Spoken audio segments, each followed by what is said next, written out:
ਸ਼੍ਰੀ ਨਾਨਕ ਪਾਦ ਪੰਕਜ ਬੰਦਨ, ਪਾਦ ਪੰਕਜ ਬੰਦਨ। ਸਿਮਰੋ ਅੰਗਦ ਦੁਖ ਨਿਕੰਦਨ,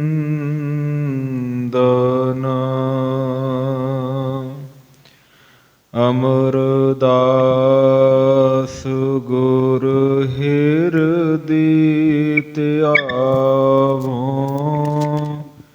ਹਿਰਦਿ ਧਿਆਵੋ। ਸ਼੍ਰੀ ਗੁਰੂ ਰਾਮਦਾਸ ਗੁਣ ਗਾਵੋ।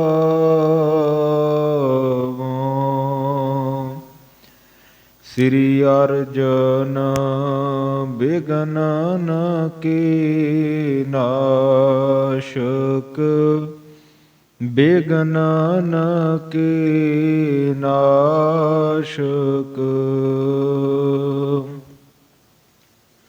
ਹਰਿ ਗੋਬਿੰਦ ਸ਼ੁਭ ਸੁਮਤਿ ਪ੍ਰਕਾਸ਼ਕ।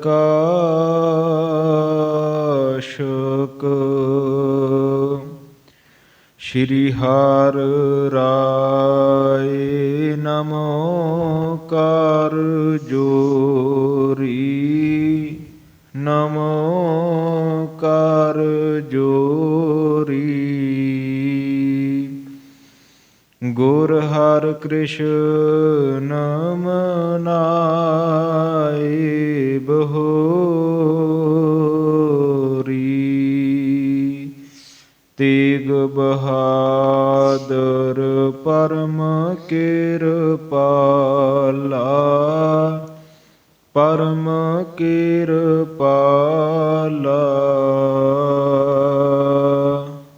ਸ਼੍ਰੀ ਗੁਰੂ ਗੋਬਿੰਦ ਸਿੰਘ ਵਿਸਾਲਾ,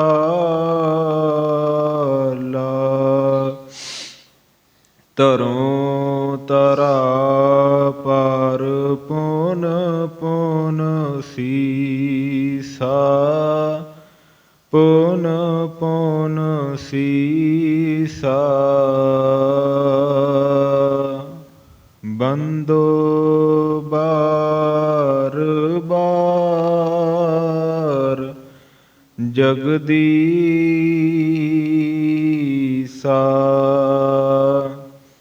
ਜਿਸ ਮਹਿ ਅੰਮ੍ਰਿਤ ਗਿਆਨ ਹੈ,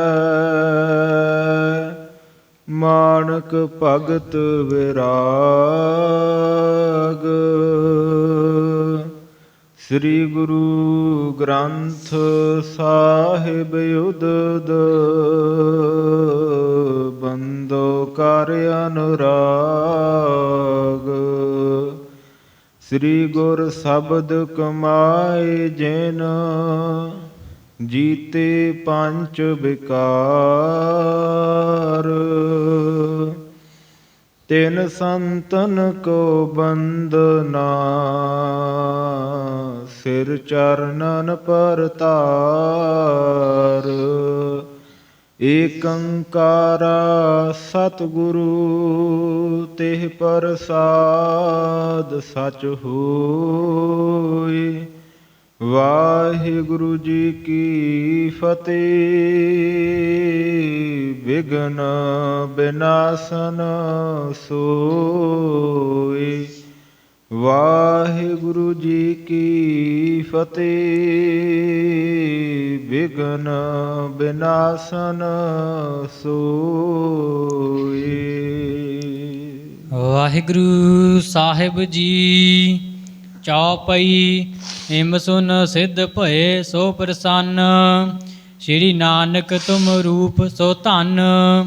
ਉਚਿਤ ਜਾਨ ਤੁਮ ਕੋ ਦਈ ਗਾਦੀ, ਸਿੱਖ ਉਧਾਰੋ ਕਰ ਅਹਿ ਲਾਦੀ। ਹਿਮ ਸੁਨ ਸਿੱਧ ਭਏ ਸੋ ਪ੍ਰਸੰਨ। ਸਤਿਗੁਰੂ ਗਰੀਬ ਨਿਵਾਜ ਹਲਤ ਪਲਤ ਕੇ ਰਖਿਅਕ,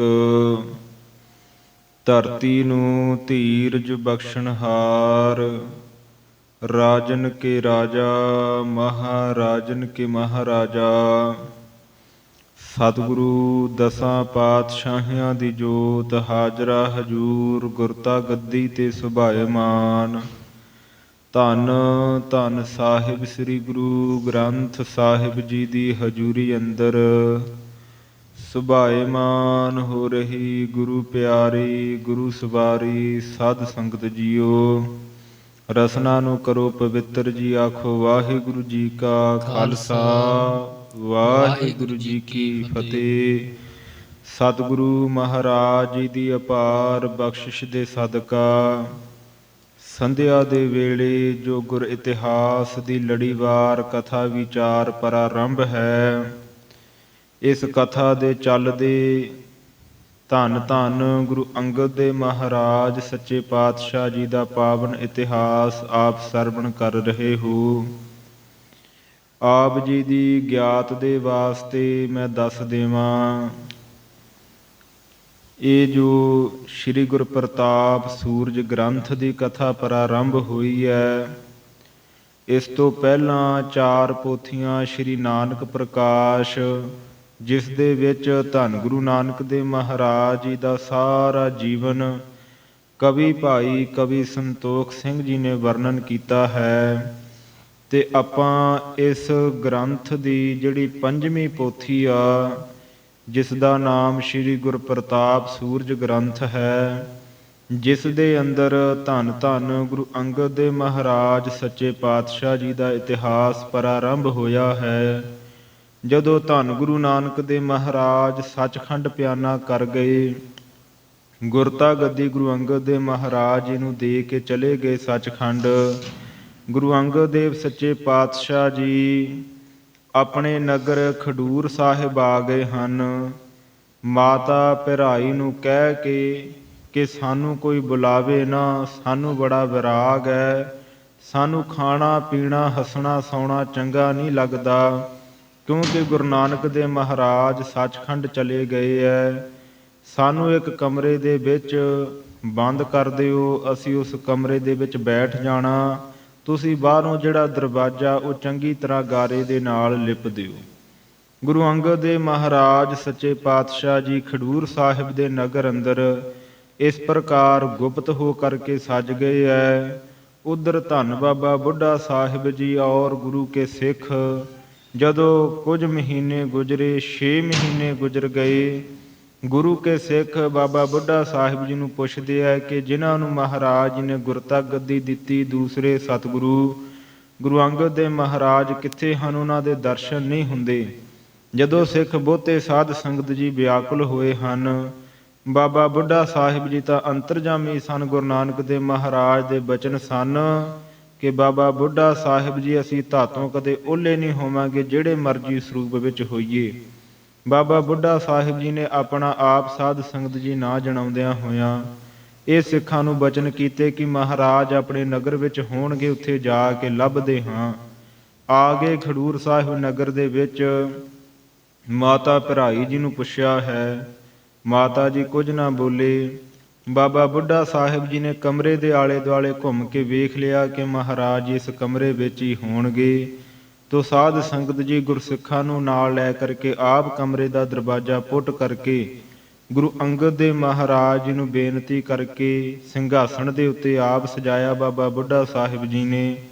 ਫਿਰ ਗੁਰੂ ਅੰਗਦ ਦੇਵ ਮਹਾਰਾਜ ਜੀ ਗੁਰਸਿੱਖਾਂ ਨੂੰ ਦਰਸ਼ਨ ਦੇਣ ਲੱਗੇ ਹਨ।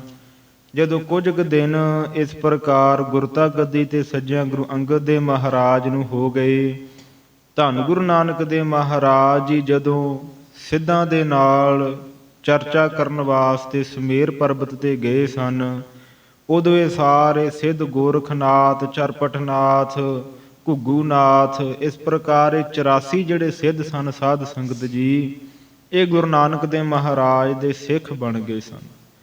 ਇਹਨਾਂ ਨੂੰ ਪਤਾ ਲੱਗਾ ਕਿ ਗੁਰੂ ਨਾਨਕ ਦੇਵ ਮਹਾਰਾਜ ਸੱਚਖੰਡ ਚਲੇ ਗਏ ਹੈ। ਉਹਨਾਂ ਦੀ ਗੁਰਤਾ ਗੱਦੀ ਤੇ ਦੂਸਰੇ ਗੁਰੂ ਅੰਗਦ ਦੇਵ ਮਹਾਰਾਜ ਸੱਜੇ ਹਨ। ਇਹ ਆਪਸ ਦੇ ਵਿੱਚ ਵਿਚਾਰ ਕਰਦੇ ਕਿ ਅਸੀਂ ਜਾ ਕੇ ਵੇਖੀਏ ਕਿ ਜਿਹੜੇ ਉਹਨਾਂ ਦੀ ਜਗ੍ਹਾ ਤੇ ਹੁਣ ਗੁਰੂ ਹਨ ਉਹ ਗੁਰੂ ਨਾਨਕ ਦੇਵ ਮਹਾਰਾਜ ਵਰਗੇ ਹੀ ਹਨ। ਜਿਵੇਂ ਮਹਾਰਾਜ ਜੀ ਨੇ 9 ਖੰਡ ਪ੍ਰਿਥਵੀ ਸੱਚਾ ਢੋਆ 9 ਖੰਡਾਂ ਦੇ ਵਿੱਚ ਯਾਤਰਾ ਕੀਤੀ, ਦੁਨੀਆ ਦਾ ਪਾਰ ਉਤਾਰਾ ਕੀਤਾ, ਕਿ ਇਹ ਵੀ ਦੂਸਰੇ ਗੁਰੂ ਵੀ ਉਵੇਂ ਦੇ ਹਨ। ਇਸ ਵਿਚਾਰ ਨੂੰ ਸੋਚਦੇ ਹੋਏ ਸਾਧ ਸੰਗਤ ਜੀ ਸਿੱਧ ਖਡੂਰ ਸਾਹਿਬ ਆਏ ਨੇ। ਗੁਰੂ ਅੰਗਦ ਦੇਵ ਮਹਾਰਾਜ ਨੇ ਬੜਾ ਇਹਨਾਂ ਦਾ ਸਤਿਕਾਰ ਕੀਤਾ, ਆਪਣੇ ਨਾਲ ਆਸਣ ਬੈਠਣ ਵਾਸਤੇ ਦਿੱਤੇ। ਸਿੱਧ ਸਾਧ ਸੰਗਤ ਜੀ ਬੈਠੇ ਹਨ ਗੁਰੂ ਅੰਗਦ ਦੇਵ ਮਹਾਰਾਜ ਦੇ ਕੋਲ। ਪ੍ਰਸ਼ਨ ਕੀਤਾ, ਕਹਿਣ ਲੱਗੇ ਗੁਰੂ ਅੰਗਦ ਦੇਵ ਮਹਾਰਾਜ, ਗੁਰੂ ਨਾਨਕ ਦੇਵ ਮਹਾਰਾਜ ਦੇ ਸਿੱਖ ਹੈ ਜਿਹੜੇ ਤੁਹਾਡੇ ਸਿੱਖ ਹੈ, ਉਹ ਜਿਵੇਂ ਅਸੀਂ ਯੋਗ ਸਾਧਨਾ ਕਰਦੇ ਹਾਂ, ਸਮਾਧੀਆਂ ਲਾਉਂਦੇ ਹਾਂ, ਦਸਮ ਦੇ ਵਿੱਚ ਸਵਾਸ ਚੜਾਉਂਦੇ ਹਾਂ, ਤੇ ਉਹਦੇ ਨਾਲ ਮੁਕਤੀ ਹੁੰਦੀ ਹੈ, ਪਰਮੇਸ਼ਰ ਦੀ ਪ੍ਰਾਪਤੀ ਹੁੰਦੀ ਹੈ। ਤੇ ਤੁਸੀਂ ਆਪਣੇ ਗੁਰਸਿੱਖਾਂ ਨੂੰ ਇਹ ਰਸ ਦਾ ਦੱਸਦੇ ਹੋ ਜਾਂ ਨਹੀਂ? ਤੁਹਾਡੇ ਸਿੱਖਾਂ ਨੂੰ ਯੋਗ ਦੀ ਵਿਧੀ ਕਰਨੀ ਆਉਂਦੀ ਹੈ ਕਿ ਨਹੀਂ? ਜੇ ਨਹੀਂ ਕਰਨੀ ਆਉਂਦੀ ਫਿਰ ਤੁਹਾਡੇ ਸਿੱਖ ਕਿਵੇਂ ਮੁਕਤ ਹੋਣਗੇ? ਤਾਂ ਉਸ ਵੇਲੇ ਸਾਧ ਸੰਗਤ ਜੀ ਗੁਰੂ ਅੰਗਦ ਦੇਵ ਮਹਾਰਾਜ ਜੀ ਨੇ ਵੱਡਿਆਂ ਸਤਿਗੁਰਾਂ ਦਾ ਉਚਾਰਨ ਕੀਤਾ ਹੋਇਆ ਉਪਦੇਸ਼ ਗੁਰਬਾਣੀ ਦੇ ਅੰਦਰੋਂ ਮਹਾਰਾਜ ਜੀ ਨੇ ਇਹਨਾਂ ਨੂੰ ਉਦਾਹਰਨ ਦੇ ਕੇ ਸਿੱਧਾਂ ਨੂੰ ਉੱਤਰ ਜਵਾਬ ਦਿੱਤਾ। ਗੁਰੂ ਅੰਗਦ ਦੇਵ ਮਹਾਰਾਜ ਕਹਿਣ ਲੱਗੇ ਕਿ ਗੁਰੂ ਨਾਨਕ ਦੇਵ ਸੱਚੇ ਪਾਤਸ਼ਾਹ ਜੀ ਨੇ ਸੂਹੀ ਰਾਗ ਦੇ ਅੰਦਰ ਇੱਕ ਸ਼ਬਦ ਉਚਾਰਨ ਕੀਤਾ ਹੈ। ਉਸ ਦੇ ਅੰਦਰ ਮਹਾਰਾਜ ਜੀ ਕਹਿੰਦੇ ਕਿ ਤੁਹਾਨੂੰ ਸਿੱਧੋ ਸਤਿਗੁਰੂ ਜੀ ਨੇ ਇਹ ਸਿੱਖਿਆ ਦਿੱਤੀ ਹੈ ਕਿ ਜੋਗ ਨਾ ਖਿੰਥਾ ਜੋਗ ਨਾ ਡੰਡੈ, ਜੋਗ ਨਾ ਭਸਮ ਚੜਾਈਐ। ਕਿ ਗੁਰੂ ਨਾਨਕ ਦੇਵ ਮਹਾਰਾਜ ਜੀ ਨੇ ਆਖਿਆ ਜੋਗ ਨਾਮ ਸਾਧ ਸੰਗਤ ਜੀ ਹੁੰਦਾ ਜੁੜਨ ਦਾ। ਗੁਰੂ ਅੰਗਦ ਦੇਵ ਮਹਾਰਾਜ ਕਹਿਣ ਲੱਗੇ ਕਿ ਸਿੱਧੋ ਜੇ ਤੁਸੀਂ ਕਹੋ ਕਿ ਅਸੀਂ ਕੱਲੀਆਂ ਸਰੀਰ ਨੂੰ ਸੁਆਹਾਂ ਮਲ ਕੇ ਭਸਮਾ ਲਗਾ ਕਰਕੇ ਪਰਮੇਸ਼ਰ ਦੇ ਨਾਲ ਜੁੜ ਜਾਈਏ ਤਾਂ ਮਹਾਰਾਜ ਜੀ ਕਹਿੰਦੇ ਨਹੀਂ ਜੁੜਿਆ ਜਾਣਾ। ਜੇ ਕਹੀਏ ਖਿੰਥਾ ਪਾ ਕੇ ਕੱਲਾ ਪਰਮੇਸ਼ਰ ਦੇ ਨਾਲ, ਲਿਬਾਸ ਪਾ ਕੇ ਕੱਲਾ ਪਰਮੇਸ਼ਰ ਦੇ ਨਾਲ ਜੁੜਿਆ ਜਾਵੇ, ਗੁਰੂ ਅੰਗਦ ਦੇਵ ਮਹਾਰਾਜ ਜੀ ਕਹਿੰਦੇ ਨਹੀਂ ਜੁੜਿਆ ਜਾਣਾ। ਜੇ ਜੁੜਿਆ ਜਾਣਾ ਤਾਂ ਅੰਜਨ ਮਾਹੇ ਨਿਰੰਜਨ ਰਹੀਐ, ਜੋਗ ਜੁਗਤ ਇਵ ਪਾਈਐ। ਅੰਜਨ ਨਾਮ ਹੈ ਸਾਧ ਸੰਗਤ ਜੀ ਕਾਲਖ ਦਾ। ਕਾਲਖ ਤੋਂ ਰਹਿਤ ਜਿਹੜਾ ਪਰਮੇਸ਼ਰ ਹੈ ਨਿਰਅੰਜਨ, ਜੇ ਉਹਦੇ ਨਾਲ ਜੁੜੀਏ ਜਾਂ ਫਿਰ ਉਹਦੀ ਜਿਹੜੀ ਪੈਦਾ ਕੀਤੀ ਹੋਈ ਮਾਇਆ ਸੰਸਾਰ ਦੇ ਵਿੱਚ ਹੈ, ਇਸ ਤੋਂ ਨਿਰਲੇਪ ਹੋ ਕਰਕੇ ਜਿਵੇਂ ਕਮਲ ਨਿਰਲੇਪ ਰਹਿੰਦਾ ਹੈ, ਇਸ ਦੇ ਨਿਆਈ ਨਿਰਲੇਪ ਹੋ ਕਰਕੇ, ਜਾਂ ਫਿਰ ਉਦਾਹਰਨ ਦਿੱਤੀ ਜਾਂਦੀ ਹੈ ਜਿਵੇਂ ਸਾਧ ਸੰਗਤ ਜੀ ਭਰੀ ਹੋਈ ਬੇੜੀ ਹੈ, ਉਹ ਦਰਿਆ ਨੂੰ ਨਦੀ ਨੂੰ ਪਾਰ ਕਰਨ ਜਦੋਂ ਲੱਗਦੀ ਹੈ ਉਹਦੇ ਵਿੱਚ ਭਾਵੇਂ ਜਿੰਨਾ ਮਰਜ਼ੀ ਕਹਿੰਦੇ ਭਾਰ ਪਾ ਦਿਓ, ਪਰ ਸਾਧ ਸੰਗਤ ਜੀ ਉਹ 4 ਉਂਗਲਾਂ ਬੇੜੀ ਪਾਣੀ ਤੋਂ ਉੱਚੀ ਰਹਿੰਦੀ ਹੈ। ਕਦੇ ਵੀ ਪਰਖ ਕੇ ਵੇਖ ਲਿਓ, ਉਹ 4 ਉਂਗਲਾਂ ਉੱਚੀ ਰਹੇਗੀ ਜਿੰਨਾ ਮਰਜ਼ੀ ਭਾਰ ਪਾ ਦਿਓ। ਇਵੇਂ ਮਹਾਰਾਜ ਜੀ ਕਹਿੰਦੇ ਭਾਈ ਸੰਸਾਰ ਦੇ ਵਿੱਚ ਰਹਿਣਾ ਕਮਲ ਦੇ ਨਿਆਈ ਹੋ ਕਰਕੇ, ਜਿਵੇਂ ਕਮਲ ਦਾ ਫੁੱਲ ਚਿੱਕੜ ਦੇ ਵਿੱਚ ਰਹਿੰਦਾ ਪਰ ਉਹਦੀ ਪੰਖੜੀਆਂ ਨੂੰ ਜਿਹੜਾ ਚਿੱਕੜ ਨਹੀਂ ਛੂਹ ਪਾਉਂਦਾ, ਸਤਿਗੁਰੂ ਜੀ ਕਹਿੰਦੇ ਐਵੇਂ ਭਾਈ ਸੰਸਾਰ ਦੇ ਕੰਮਕਾਰ ਵੀ ਸਾਰੇ ਕਰਨੇ ਹੈ, ਗ੍ਰਸਤ ਵੀ ਧਾਰਨ ਕਰਨਾ, ਪਰ ਉਸ ਪਰਮੇਸ਼ਰ ਦੀ ਜਿਹੜੀ ਪੈਦਾ ਕੀਤੀ ਹੋਈ ਮਾਇਆ ਕਾਲਖ ਰੂਪ, ਇਸ ਤੋਂ ਬਚ ਕੇ ਇਸ ਦੁਨੀਆ ਦੇ ਵਿੱਚੋਂ ਤਰ ਜਾਣਾ, ਭਾਵ ਸੰਸਾਰ ਨੂੰ ਤਰ ਜਾਣਾ, ਇਹ ਮਹਾਰਾਜ ਜੀ ਕਹਿੰਦੇ ਸਭ ਤੋਂ ਵੱਡਾ ਯੋਗ ਹੈ। ਸਤਿਗੁਰੂ ਜੀ ਕਹਿੰਦੇ ਅਸੀਂ ਤਾਂ ਭਗਤੀ ਯੋਗ ਆਪਣੇ ਸਿੱਖਾਂ ਨੂੰ ਦੱਸਿਆ ਹੈ ਸਿੱਧੋ। ਤਾਂ ਸਾਧ ਸੰਗਤ ਜੀ ਫਿਰ ਮਹਾਰਾਜ ਜੀ ਨੇ ਸਾਰੇ ਸ਼ਬਦ ਦੇ ਅੰਦਰ ਸਿੱਧਾਂ ਨੂੰ ਉਪਦੇਸ਼ ਦਿੱਤਾ। ਦੇ ਉੱਤੋਂ ਮਹਾਰਾਜ ਜੀ ਨੇ ਫਿਰ ਸਿੱਧਾਂ ਨੂੰ ਆਖਿਆ ਕਿ ਹੇ ਸਿੱਧੋ, ਤੁਸੀਂ ਕੌਣ ਹੁੰਦੇ ਹੋ ਉਪਦੇਸ਼ ਦੇਣ ਵਾਲੇ ਸਾਡੇ ਗੁਰਸਿੱਖਾਂ ਨੂੰ, ਸਾਡੇ ਗੁਰਸਿੱਖਾਂ ਦੇ ਤਾਈ ਕਹਿਣ ਵਾਲੇ? ਮਹਾਰਾਜ ਜੀ ਨੇ ਸਾਧ ਸੰਗਤ ਜੀ ਪੰਗਤੀਆਂ ਉਚਾਰਨ ਕੀਤੀਆਂ। ਦੀਖਿਆ ਆਖ ਬੁਝਾਇਆ, ਸਿਫਤੀ ਸੱਚ ਸਮੇਉ, ਤਿਨ ਕੋ ਕਿਆ ਉਪਦੇਸੀਐ, ਜਿਨ ਗੁਰੂ ਨਾਨਕ ਦੇਉ। ਕਹਿੰਦੇ ਭਾਈ ਦੀਖਿਆ ਆਖ ਬੁਝਾਇਆ, ਜਿਸ ਗੁਰੂ ਨਾਨਕ ਦੇਵ ਸੱਚੇ ਪਾਤਸ਼ਾਹ ਜੀ ਨੇ, ਦੀਖਿਆ ਨਾਮ ਹੈ ਸਾਧ ਸੰਗਤ ਜੀ ਸਿੱਖਿਆ ਦਾ, ਜਿਸ ਗੁਰੂ ਨਾਨਕ ਦੇਵ ਮਹਾਰਾਜ ਜੀ ਨੇ ਆਪਣੇ ਸਿੱਖਾਂ ਨੂੰ ਆਪ ਕਹਿ ਕਰਕੇ ਸਾਰਾ ਕੁਝ ਦੱਸਿਆ ਹੋਵੇ ਗੁਰਬਾਣੀ ਦੇ ਅੰਦਰ, ਸਾਧ ਸੰਗਤ ਜੀ ਜਿਨ੍ਹਾਂ ਨੂੰ ਦੱਸਿਆ ਹੋਵੇ, ਮਹਾਰਾਜ ਜੀ ਕਹਿੰਦੇ ਸਿਫਤੀ ਸੱਚ ਸਮੇਉ, ਉਹ ਸਾਰੇ ਸਿੱਖ ਉਸ ਪਰਮੇਸ਼ਰ ਦੀ ਵਡਿਆਈ ਦੇ ਵਿੱਚ ਹੀ ਸਮਾ ਗਏ ਆ, ਸੱਚੇ ਪਰਮੇਸ਼ਰ ਦੀ ਵਡਿਆਈ ਅੰਦਰ। ਤੇ ਹੇ ਸਿੱਧੋ, ਤਿੰਨ ਕੋ ਕਿਆ ਉਪਦੇਸੀ ਹੈ, ਉਹਨਾਂ ਗੁਰਸਿੱਖਾਂ ਨੂੰ ਤੁਸੀਂ ਕੀ ਉਪਦੇਸ਼ ਦੇਵੋਗੇ? ਜਿਨ ਗੁਰ ਨਾਨਕ ਦੇਵ, ਜਿਨ੍ਹਾਂ ਨੂੰ ਗੁਰੂ ਨਾਨਕ ਦੇ ਮਹਾਰਾਜ ਆਪ ਉਪਦੇਸ਼ ਦੇ ਰਹੇ ਹਨ, ਉਹਨਾਂ ਨੂੰ ਸਾਧ ਸੰਗਤ ਜੀ ਕੌਣ ਉਪਦੇਸ਼ ਦੇ ਸਕਦਾ ਹੈ? ਤੋ ਇਹ ਗੁਰੂ ਨਾਨਕ ਦੇ ਮਹਾਰਾਜ ਦਾ ਸ਼ਬਦ ਗੁਰੂ ਅੰਗਦ ਦੇ ਮਹਾਰਾਜ ਨੇ ਸਿੱਧਾ ਨੂੰ ਉਚਾਰਨ ਕਰਕੇ ਸੁਣਾਇਆ ਹੈ। ਖਡੂਰ ਸਾਹਿਬ ਦੀ ਧਰਤੀ ਦੇ ਉੱਤੇ ਗੁਰੂ ਅੰਗਦ ਦੇ ਮਹਾਰਾਜ ਗੁਰਸਿੱਖਾਂ ਦੇ ਸਮੇਤ ਸਿੰਘਾਸਣ ਤੇ ਸੱਜੇ ਹਨ। ਇਹ ਸਿੱਧ ਲਾਗੇ ਬੈਠੇ ਹਨ। ਮਹਾਰਾਜ ਜੀ ਨੇ ਸਾਰਾ ਉਪਦੇਸ਼ ਇਹਨਾਂ ਨੂੰ ਦਿੱਤਾ ਹੈ। ਜਿਵੇਂ ਕਵੀ ਸੰਤੋਖ ਸਿੰਘ ਜੀ ਹੁਣ ਅੱਗੇ ਕਥਾ ਵਿਚਾਰ ਦੱਸ ਰਹੇ ਹਨ, ਬੜੇ ਪ੍ਰੇਮ ਦੇ ਨਾਲ ਮਨ ਚਿੱਤ ਬਿਰਤੀਆਂ ਇਕਾਗਰ ਕਰਕੇ, ਆਲਸ ਨੂੰ ਤਿਆਗ ਕਰਕੇ ਬੜੇ ਪ੍ਰੇਮ ਦੇ ਨਾਲ ਸਰਵਣ ਕਰਨ ਵਾਲੀ ਕਥਾ ਹੈ। ਜਿਵੇਂ ਮਹਾਰਾਜ ਜੀ ਬਖਸ਼ਿਸ਼ ਕਰਦੇ, ਸਰਵਣ ਕਰੋ। ਚੌਪਈ ਇਮ ਸੁਨ ਸਿੱਧ ਭਏ ਸੋ ਪ੍ਰਸੰਨ। ਖਡੂਰ ਸਾਹਿਬ ਦੇ ਅੰਦਰ ਸਿੱਧ ਮਹਾਰਾਜ ਜੀ ਦੇ ਕੋਲ ਬੈਠੇ ਹਨ। ਜਦੋਂ ਗੁਰੂ ਅੰਗਦ ਦੇ ਮਹਾਰਾਜ ਜੀ ਨੇ ਸਾਰਾ ਉਪਦੇਸ਼ ਇਹਨਾਂ ਨੂੰ ਸੁਣਾਇਆ, ਇਸ ਪ੍ਰਕਾਰ ਦਾ ਉਪਦੇਸ਼ ਸੁਣ ਕਰਕੇ, ਸਿੱਖਿਆ ਸੁਣ ਕਰਕੇ ਇਹ ਸਾਰੇ ਸਿੱਧ ਸਾਧ ਸੰਗਤ ਜੀ ਸੋ ਭਾਵ ਭਲੀ ਪ੍ਰਕਾਰ ਪ੍ਰਸੰਨ ਹੋ ਗਏ, ਖੁਸ਼ ਹੋ ਗਏ। ਸ਼੍ਰੀ ਨਾਨਕ ਤੁਮ ਰੂਪ ਸੋ ਧਨ। ਤੇ ਕਹਿਣ ਲੱਗੇ ਗੁਰੂ ਅੰਗਦ ਦੇ ਮਹਾਰਾਜ ਨੂੰ ਇਹ ਸਿੱਧ, ਕਹਿੰਦੇ ਤੁਸੀਂ ਸ਼੍ਰੋਮਣੀ ਗੁਰੂ ਨਾਨਕ ਦੇ ਮਹਾਰਾਜ ਜੀ ਦੇ ਸਰੂਪ ਹੋ ਭਲੀ ਪ੍ਰਕਾਰ ਹੀ, ਤੇ ਧਨ ਹੋ ਤੁਸੀਂ। ਉਚਿਤ ਜਾਨ ਤੁਮ ਕੋ ਦਈ ਗਾਦੀ। ਕਹਿੰਦੇ ਠੀਕ ਹੈ, ਗੁਰੂ ਨਾਨਕ ਦੇ ਮਹਾਰਾਜ ਜੀ ਨੇ ਤੁਹਾਨੂੰ ਗੁਰਤਾ ਗੱਦੀ ਦੇ ਯੋਗ ਜਾਣ ਕਰਕੇ, ਉਚਿਤ ਭਾਵ ਯੋਗ ਜਾਣ ਕਰਕੇ ਤੁਹਾਨੂੰ ਗੁਰਤਾ ਗੱਦੀ ਦਿੱਤੀ ਹੈ। ਸਿੱਖ ਉਧਾਰ ਹੋ ਕਰ ਅਹਿਲਾਦੀ। ਹੁਣ ਤੁਸੀਂ ਕਿਰਪਾ ਕਰੋ, ਆਪਣੇ ਗੁਰਸਿੱਖਾਂ ਦਾ ਉਧਾਰ ਕਰੋ, ਅਹਿਲਾਦੀ ਭਾਵ ਪ੍ਰਸੰਨ ਹੋ ਕਰਕੇ ਖੁਸ਼ੀ ਦੇ ਸਹਿਤ। ਕਰ ਆਦੇਸ਼ ਆਦੇਸ਼ ਚਲੇ ਹੈ। ਸਾਧ ਸੰਗਤ ਜੀ ਇਹ ਸਿੱਧ ਫਿਰ ਆਦੇਸ਼ ਨਾਮ ਹੈ ਨਮਸਕਾਰ ਦਾ। ਇਹਨਾਂ ਦੀ ਭਾਸ਼ਾ ਦੇ ਵਿੱਚ ਸਾਧ ਸੰਗਤ ਜੀ ਇਹ ਆਦੇਸ਼ ਕਹਿੰਦੇ ਆ। ਜਿਵੇਂ ਆਪਾਂ ਫਤਿਹ ਬੁਲਾਉਂਦੇ ਆ, ਇਹ ਸਿੱਧ ਆਦੇਸ਼ ਆਦੇਸ਼ ਕਹਿੰਦੇ ਆ। ਜਿਵੇਂ ਸਾਧ ਸੰਗਤ ਜੀ ਜਪਜੀ ਸਾਹਿਬ ਦੀ ਬਾਣੀ ਦੇ ਵਿੱਚ ਵੀ ਆਪਾਂ ਇਹ ਸ਼ਬਦ ਪੜ੍ਹਦੇ ਹਾਂ, ਉੱਥੇ ਨਮਸਕਾਰ ਇਹਦਾ ਅਰਥ ਹੈ। ਇਸ ਪ੍ਰਕਾਰ ਆਦੇਸ਼ ਆਦੇਸ਼ ਕਹਿ ਕੇ ਗੁਰੂ ਅੰਗਦ ਦੇ ਮਹਾਰਾਜ ਨੇ ਸਿੱਧ ਸਾਧ ਸੰਗਤ ਜੀ ਚੱਲ ਪਏ। ਉੱਤਰ ਲੇਕਰ ਕਹਿਤ ਭਲੈ ਹੈ। ਮਹਾਰਾਜ ਜੀ ਤੋਂ ਯੋਗ ਉੱਤਰ ਲੈ ਕਰਕੇ ਕਹਿੰਦੇ ਆ, ਆਪਸ ਦੇ ਵਿੱਚ ਸਿੱਧ ਵਿਚਾਰ ਕਰਦੇ ਆ। ਗੋਰਖਨਾਥ ਤੋਂ ਆਦਿਕ ਚਰਪਟਨਾਥ, ਘੁੱਗੂਨਾਥ, ਇਹ ਕਿੰਨੇ ਸਿੱਧ ਆਏ ਹੋਏ ਹਨ। ਇਹ ਕਹਿੰਦੇ ਠੀਕ ਹੈ, ਗੁਰੂ ਅੰਗਦ ਦੇ ਮਹਾਰਾਜ ਜੀ ਬੜੇ ਚੰਗੇ ਹਨ।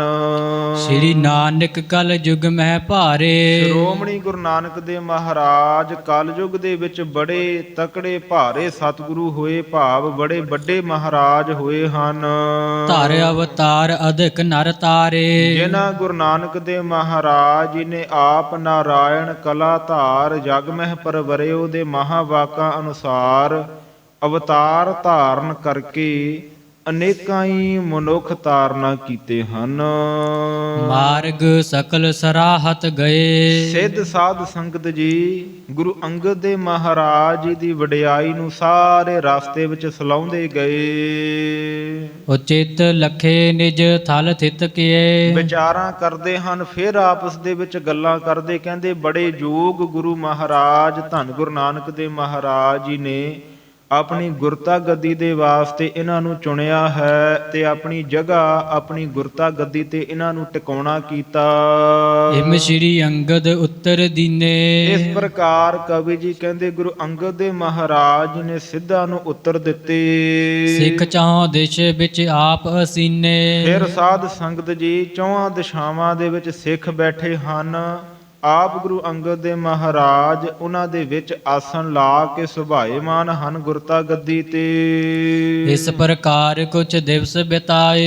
ਇਸ ਤਰੀਕੇ ਦੇ ਨਾਲ ਗੁਰੂ ਅੰਗਦ ਦੇ ਮਹਾਰਾਜ ਨੇ ਖਡੂਰ ਸਾਹਿਬ ਨਗਰ ਦੇ ਅੰਦਰ ਕੁਝ ਕੁ ਦਿਨ ਬਤੀਤ ਕੀਤੇ। ਦਿਨ ਪ੍ਰਤੇ ਵਿਦ ਤਹਿ ਜਗ ਅਧਿਕਾਏ। ਗੁਰੂ ਅੰਗਦ ਦੇ ਮਹਾਰਾਜ ਸਾਧ ਸੰਗਤ ਜੀ ਦਿਨਾਂ ਪ੍ਰਤੀ ਦਿਨ ਬਹੁਤਾ ਹੀ ਮਹਾਰਾਜ ਜੀ ਜਗਤ ਦੇ ਵਿੱਚ ਪ੍ਰਗਟ ਹੋ ਰਹੇ ਹਨ। ਦਿੱਲੀ ਕਾ ਹੁਮਾਊ ਭਾਸ਼ਾਹੂ। ਕਵੀ ਜੀ ਹੁਣ ਸਾਧ ਸੰਗਤ ਜੀ ਹਿਮਾਊ ਬਾਦਸ਼ਾਹ ਦੀ ਸਾਖੀ ਪ੍ਰਾਰੰਭ ਕਰ ਰਹੇ ਹਨ। ਕਹਿੰਦੇ ਦਿੱਲੀ ਦਾ ਬਾਦਸ਼ਾਹ ਆ ਜਿਹਦਾ ਨਾਮ ਹਿਮਾਊਂ ਹੈ, ਭਇਓ ਰਾਜ ਬੜ ਸਭ ਜਗ ਮਾਹੂ। ਜਿਸ ਦਾ ਰਾਜ ਸਾਰੇ ਜਗਤ ਦੇ ਵਿੱਚ ਬੜਾ ਤਕੜਾ ਰਾਜ ਉਹਨੇ ਕੀਤਾ। ਦੁਐ ਭਰਾਤਾ ਪਠਾਨ ਬੜ ਸੂਰੇ। ਦੋ ਭਰਾ ਸਨ ਕਹਿੰਦੇ ਪਠਾਨ, ਜਿਨ੍ਹਾਂ ਦੀ ਜਾਤੀ ਸੀ ਤੇ ਬੜੇ ਵੱਡੇ ਸੂਰਮੇ ਸਨ। ਬੜ ਉਮਰਾਵ ਸੋ ਕੀਨ ਹਦੂਰੇ। ਇਹ ਜਿਹੜਾ ਵੱਡਾ ਬਾਦਸ਼ਾਹ ਆ ਹਿਮਾਊਂ, ਇਹਨੇ ਦੋਵਾਂ ਪਠਾਨ ਭਰਾਵਾਂ ਨੂੰ ਆਪਣੀ ਹਜ਼ੂਰੀ ਦੇ ਵਿੱਚ ਆਪਣੇ ਕੋਲ ਵੱਡੇ ਮੁਰਾਤਬੇ ਦੇ ਕਰਕੇ ਉਮਰਾਵ ਬਣਾ ਕਰਕੇ ਕੋਲ ਰੱਖਿਆ ਸੀ।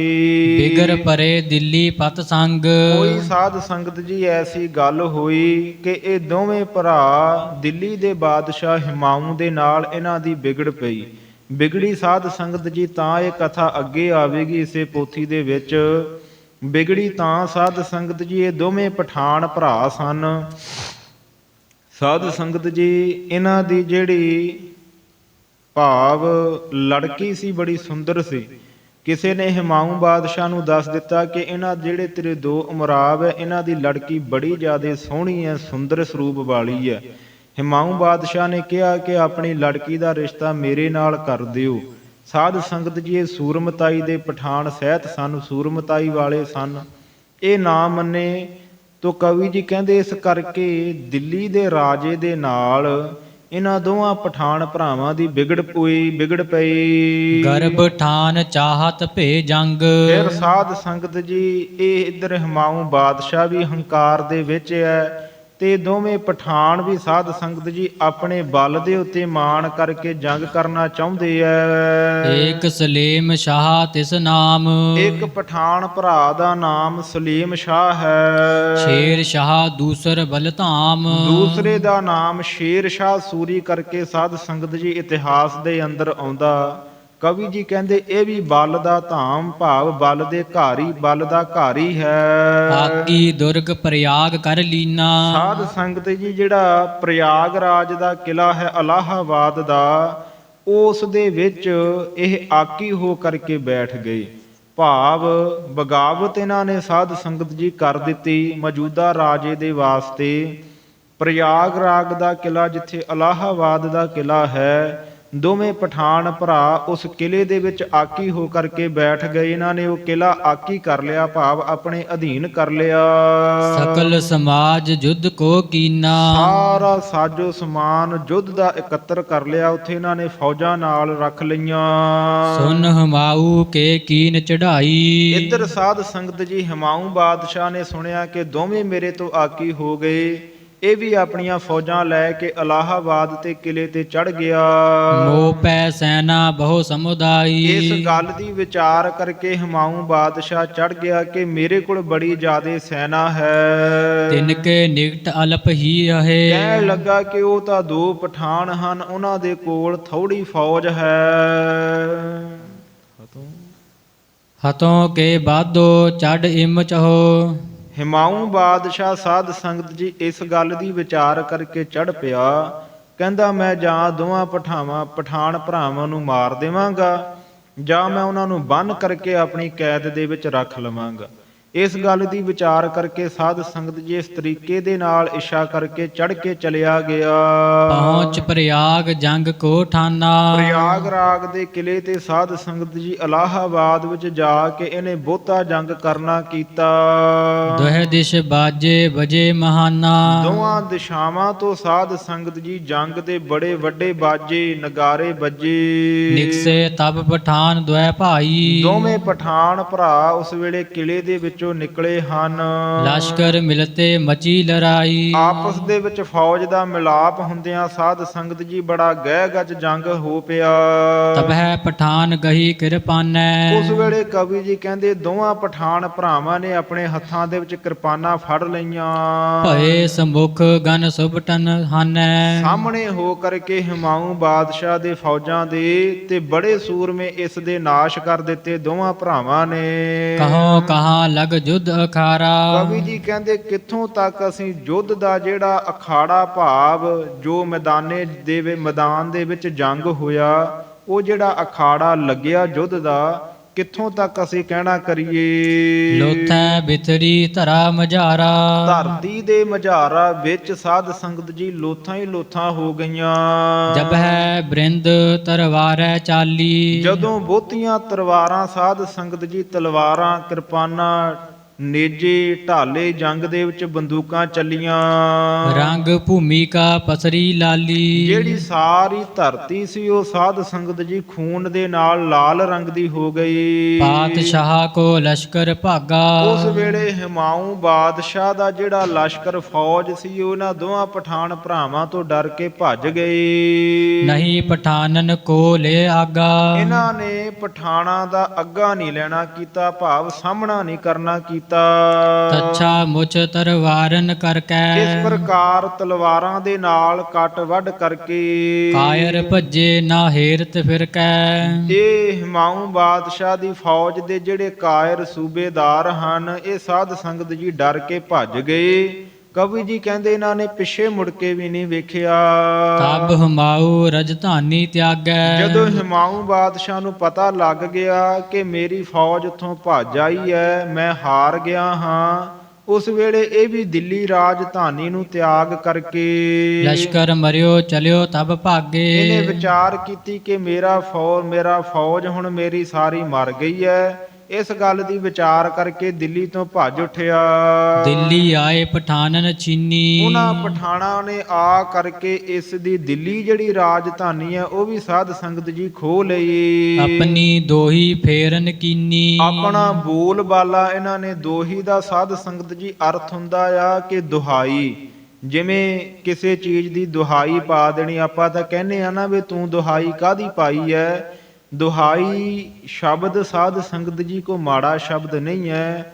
ਆਪਾਂ ਪੁਰਾਣੇ ਸਮਿਆਂ ਦੇ ਵਿੱਚ ਸੁਣਦੇ ਹੁੰਦੇ ਆ ਕਿ ਜਿਹੜੇ ਪਿੰਡ ਦੇ ਚੌਂਕੀਦਾਰ ਹੈ ਉਹ ਇੱਕ ਪੀਪਾ ਲੈ ਕੇ ਤੇ ਡੰਡਾ ਲੈ ਕੇ ਤੇ ਉਹਦੇ ਉੱਤੇ ਮਾਰ ਕੇ ਹੁੱਕਾ ਦਿੰਦੇ ਹੁੰਦੇ ਕਿਸੇ ਗੱਲ ਦਾ, ਵੀ ਕੋਈ ਗੱਲ ਦੱਸਣੀ ਹੋਵੇ ਪਿੰਡ ਵਾਲਿਆਂ ਨੂੰ। ਉਹ ਆਪਾਂ ਉਹਨੂੰ ਕਹਿੰਦੇ ਆ ਵੀ ਹੁਣ ਜਿਹੜਾ ਚੌਂਕੀਦਾਰ ਦੁਹਾਈ ਪਾ ਰਿਹਾ, ਭਾਵ ਕੋਈ ਗੱਲ ਕਹਿ ਕੇ ਉੱਚੀ ਉੱਚੀ ਦੱਸ ਰਿਹਾ ਹੈ।